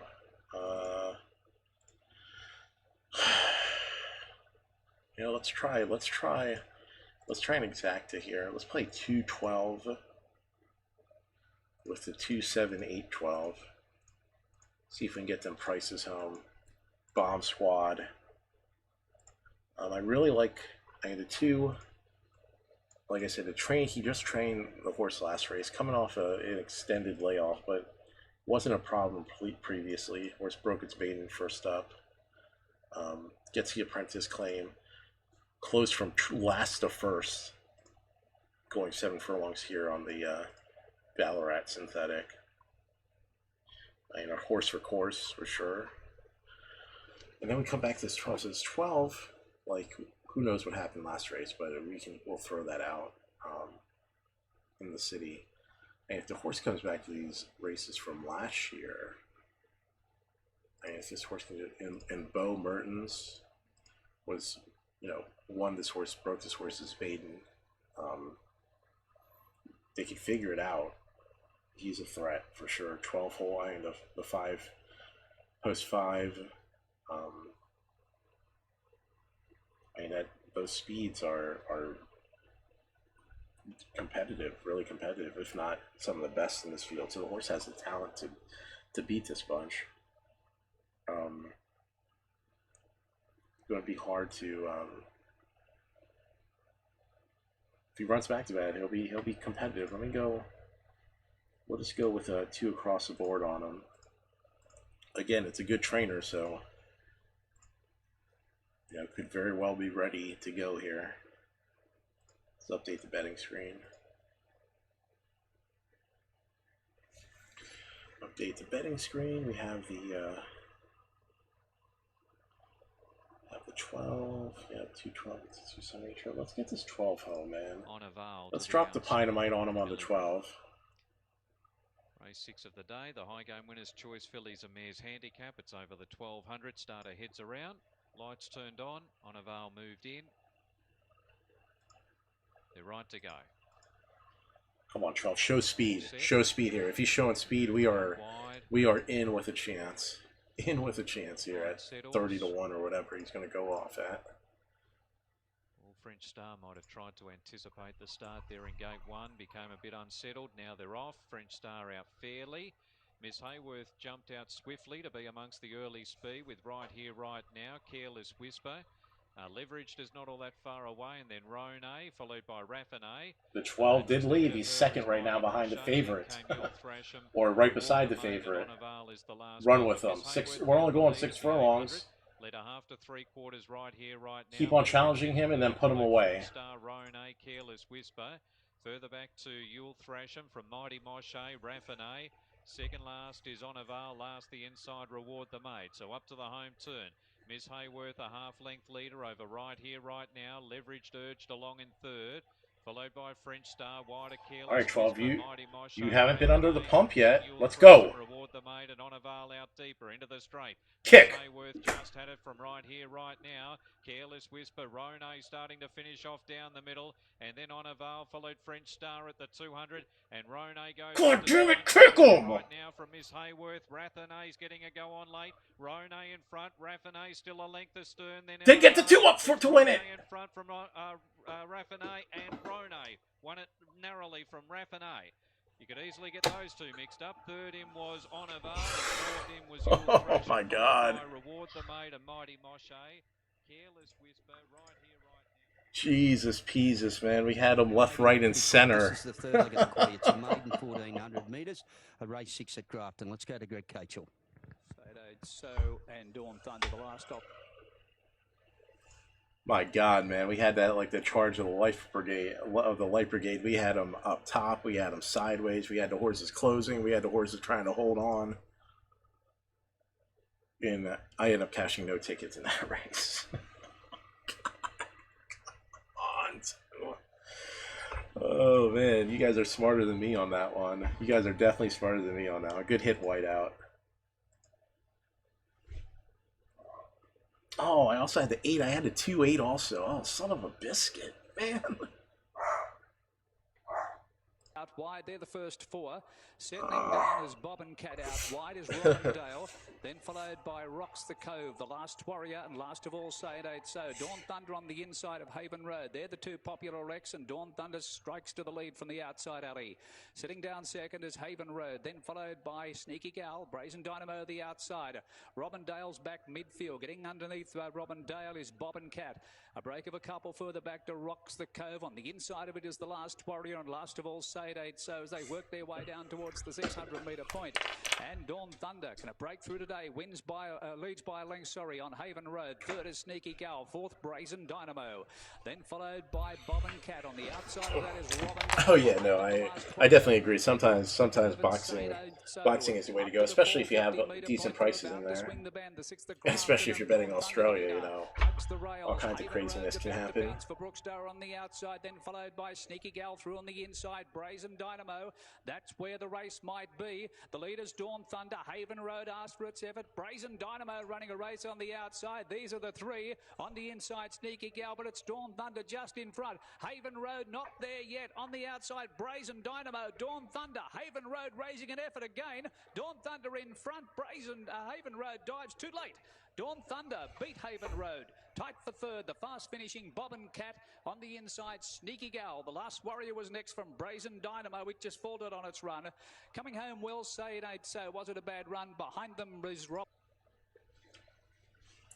Well, yeah, and that's I mean that's kind of the thing about Australia. Like I want to because it not only helps me, it helps you guys when I go through the whole like stream of consciousness thing, and you know, I want to give the heads up on the things like I'm seeing that way.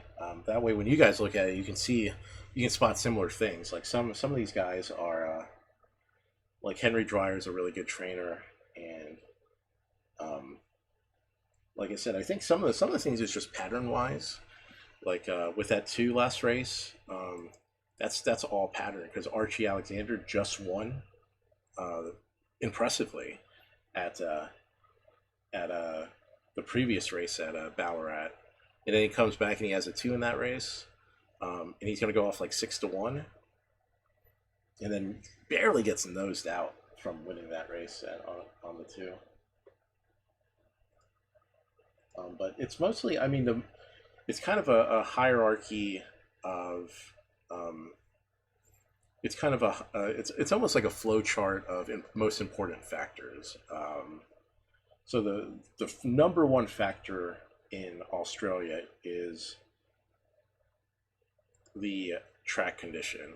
Like the good track compared to the soft track compared to the heavy track plays so different because they don't shift the rail out at Australia nearly as much as they do at they do occasionally, but like in places that have wide open stretches like the track we just saw, you know, the jockeys are going to have to figure out where the best part of the track is. And so whether it's, you know, like in the US, they just like, oh, we're not going to race on turf, it's wet. Like, how fucking lame is that?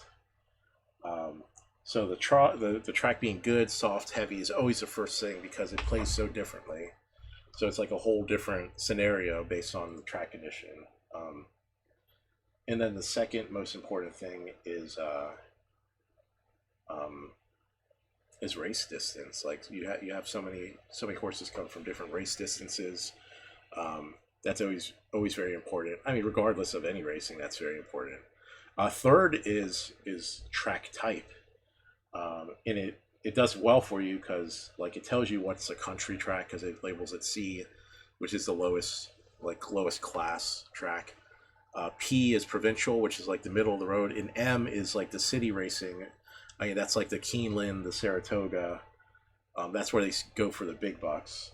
So a horse going from like an M track to a C track is, even if they've stunk at M, it's even if they stink at M, it's good. You know, they can come to the country track and make a move. And a lot of times, you know, kind of like Asmussen would do in the U.S. Like, they're not worried. Like if they take the horse from the metro track to the country track, you know, they're usually looking for the win and go. So those are the most important things. And then after that, it's just looking at the race lines, layoffs. You know, it all depends on how the trainer utilizes the layoff. And I'm not going to pretend like I know how trainers are going to be off the layoff. Sometimes it's a guessing game. But a lot of times, the trainers in Australia will, a horse will be prepped with a very specific plan on how he's going to be raced. Like they'll, you know, put sprints under his belt, and then they'll jump to the mile, or they'll jump to the mile and a quarter. And that's how they, I mean, that's how they go. And so a lot of times, the good thing about the Sky Racing Form program is, like, let's say there's so many lines and you just spot a horse. I'll just go to an example horse of like the next race at Australia A. Like we'll see, there'll be a horse coming off a layoff, I'm sure, in here. And of course there's like not.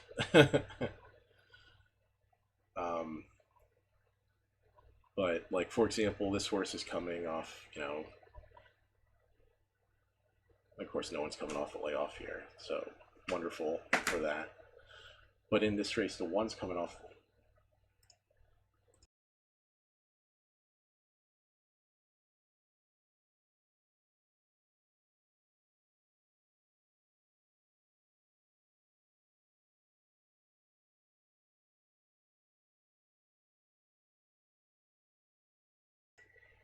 So those are, you know, those. So this one, for example, like he's coming off a 3-month layoff, but it'll tell you, like the comments will tell you, hey, previously first up, this horse went 6th of 12. So he hasn't gone first up in a long time, but the program will tell you what the horse did the last time in this scenario. All right, so that's kind of the capping 101 for Australia.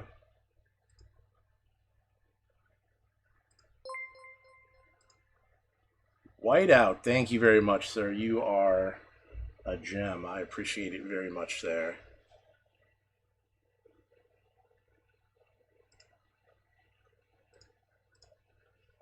But yeah, so that's, I mean, in Australia is very formful with that. Like, there was a horse last night, and like I said, the track condition is so important. There was a horse last night that was 3 for 3 on the heavy track, and that son of a bitch went off 11-1 and made it 4 for 4. I mean, like I said, like, and this horse was very ordinary on like soft going and stuff. So, so when you can spot stuff like that, sometimes it's just as straightforward as that. It's like 3 for 3 on heavy. We're on heavy. Let's make it 4 for 4. All right, I like this this race at Gosford. I'm going to skip handicap in Redcliffe, but I'm going to go straight to Gosford. And this race at Gosford is probably going to be the last one for the night here for me. So I'm going to try to make it a good one.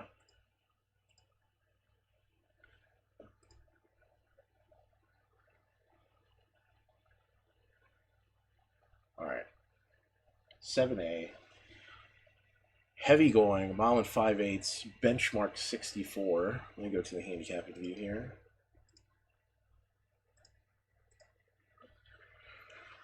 Oh, Waterhouse and Bot, always with the front runners. This is their style. They like to go head out to the front here.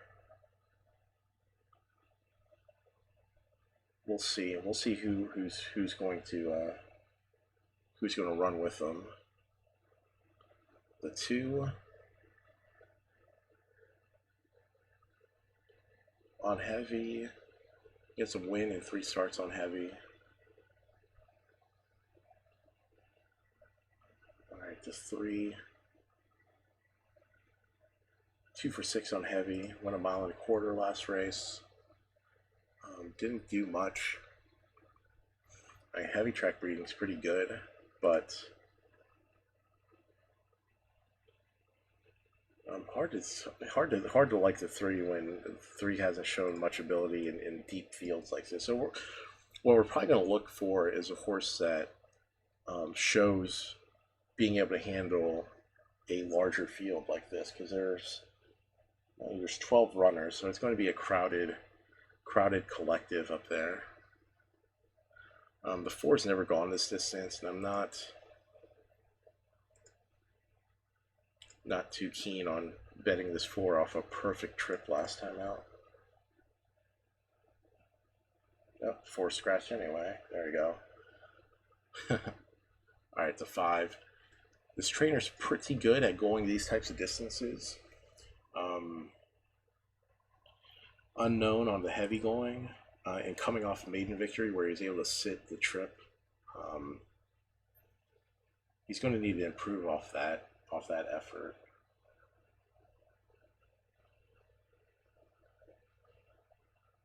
The 6, heavy, good heavy form, good race last time out, and then gets stretched out to this 1 5/8. Certainly with some sort of chances here. Has shown good form against particularly large fields, especially on the heavy going. Makes sense that they're betting him. 7 scratch, 8.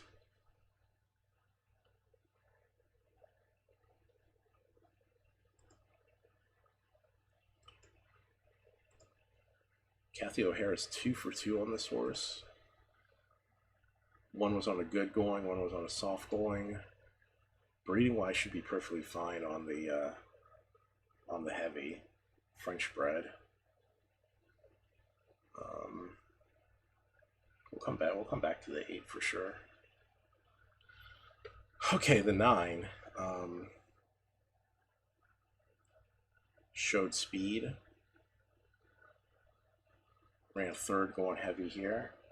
Let's catch a stretch run on the this. track, Aruna's starting to wind up. Then our Doug Montana Express. I'm a Regal Jet, shot away into the home straight. Margin over 6 metres. Rock and Tingira followed through, goes to 2nd. Then Montana Express, but I'm a Regal Jet. All right, let's go back to our capping. The 9. Going to be weird trying to show speed from the 9 hole and then trying to go gate to wire, especially with the 1 in the race who's going to be gunning. The 10.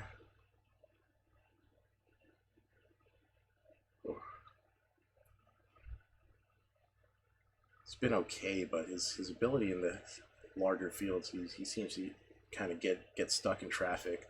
Lots of 3rds and 4ths for him. Look at that, bombs away at Aussie Harness. Okay, the 11, 1 for 1 on the heavy going. This is, gets a ton of weight off. This is a horse they're going to really forget about here, this 11. And they're already forgetting about him. He's 31 to 1. Distance shouldn't be a problem. He likes the heavy going. He's been racing. 12, probably a little too slow. The 13, probably just going to be a little too tough. 13 is going to find it. And the 15, not bad. Just gets too far back in a crowded field. Does 11? Yeah, the problem is the last time this 11 drove, but that was going 7 furlongs. We're stretching out. I think the 11's in with a chance here.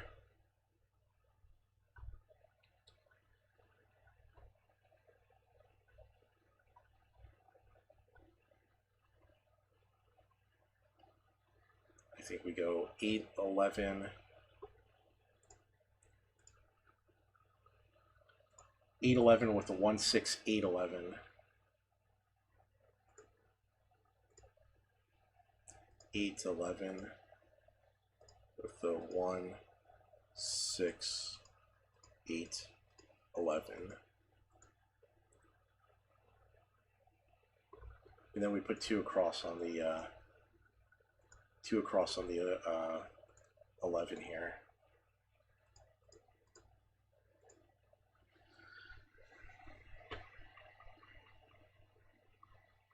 All right. All right, guys, let's make this one count. All right, Smash, I am on the 11, man. Let's make this last one count. And it was a pretty level dispatch away. Castel Centangelo off the inside, aggressively ridden to go forward and lead early from Gunner Lover, and Not a Bad Ideas going forward on their outside. Reposition settles down a prominent fourth. 1 length. There you go, 11. Just settle on the rail here. A length and a half away. 11's going to sit fourth, and they're 3 wide into early going. Okay. Joe's Joy, Kells Storm, and By Designs going back to the tail end. So at the 400-metre marker on the first lap, it's Castel Centangelo. Was keen to lead and does so by a length to Gunner Lover. A length away in third spot is Not a Bad Idea, and then followed Reposition. Not a Bad Idea going forward now, flushed out 3 deep to go and sit outside the leader. Fuji Fury's tucked away 5th the inside. 1 length away True Marvel, the outside of the fringe. They are midfield together. 1 length back to Lord Tropicana, then followed Joe's Joy, Yorkshire Rock, Kells Storm, and By Design as last. Over the crossing now, 16.50 left to travel. Castel Centangelo the leader, a half clear from Not a Bad Idea, who parked second. A length and a half away to Gunner Lover third, a similar margin, Reposition fourth. The outside of Fuji Fury, the inside of True Marvel. Then followed by the fringe. Next the inside is Kells Storm with Yorkshire Rock in company with Lord Tropicana. And towards the tail end of the field as they head up towards the 1250 metres markers By Design. Top part of the track now, Castel Centangelo off the 3,600 metre run last time around, leads by 3 parts. All right, look, this 11 just kind of glide up the rail. Here's the first move of the race, and True Marvel sliding forward 3 deep now, and Lord Tropicana quickly got onto his back. Oh, that ain't the 11. The fucking 11's back here. I'm looking at it. I'm imagining things.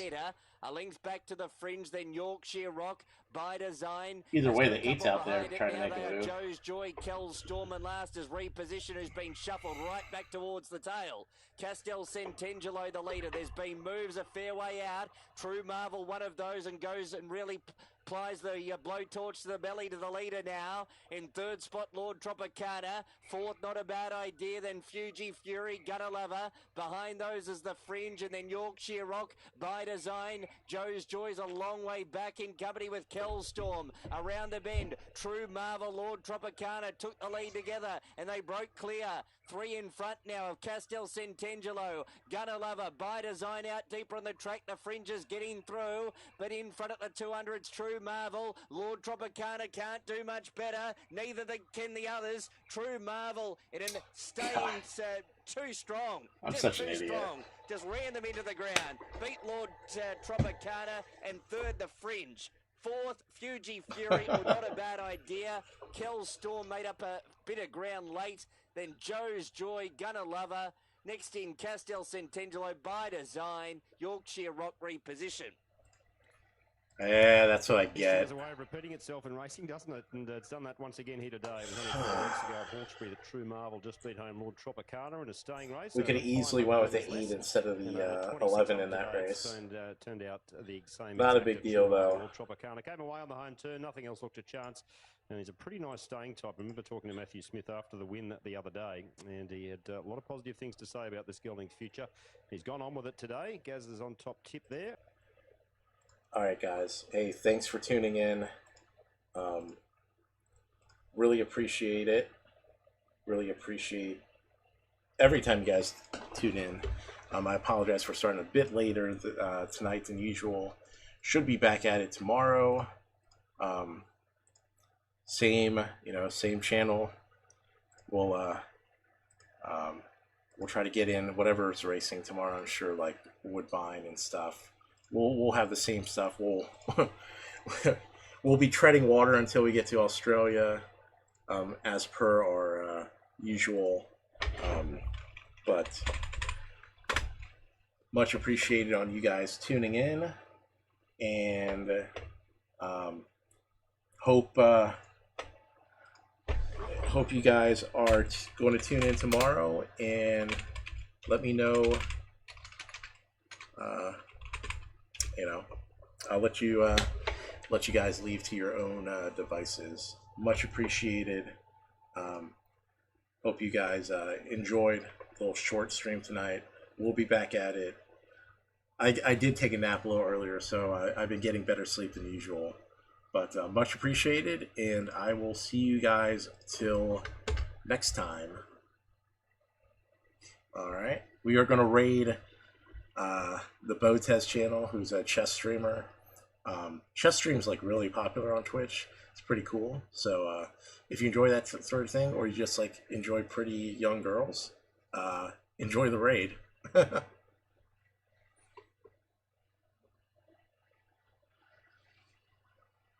fast, and she goes on Facebook and she pulls up her Facebook and she goes, "Hey, is this her?"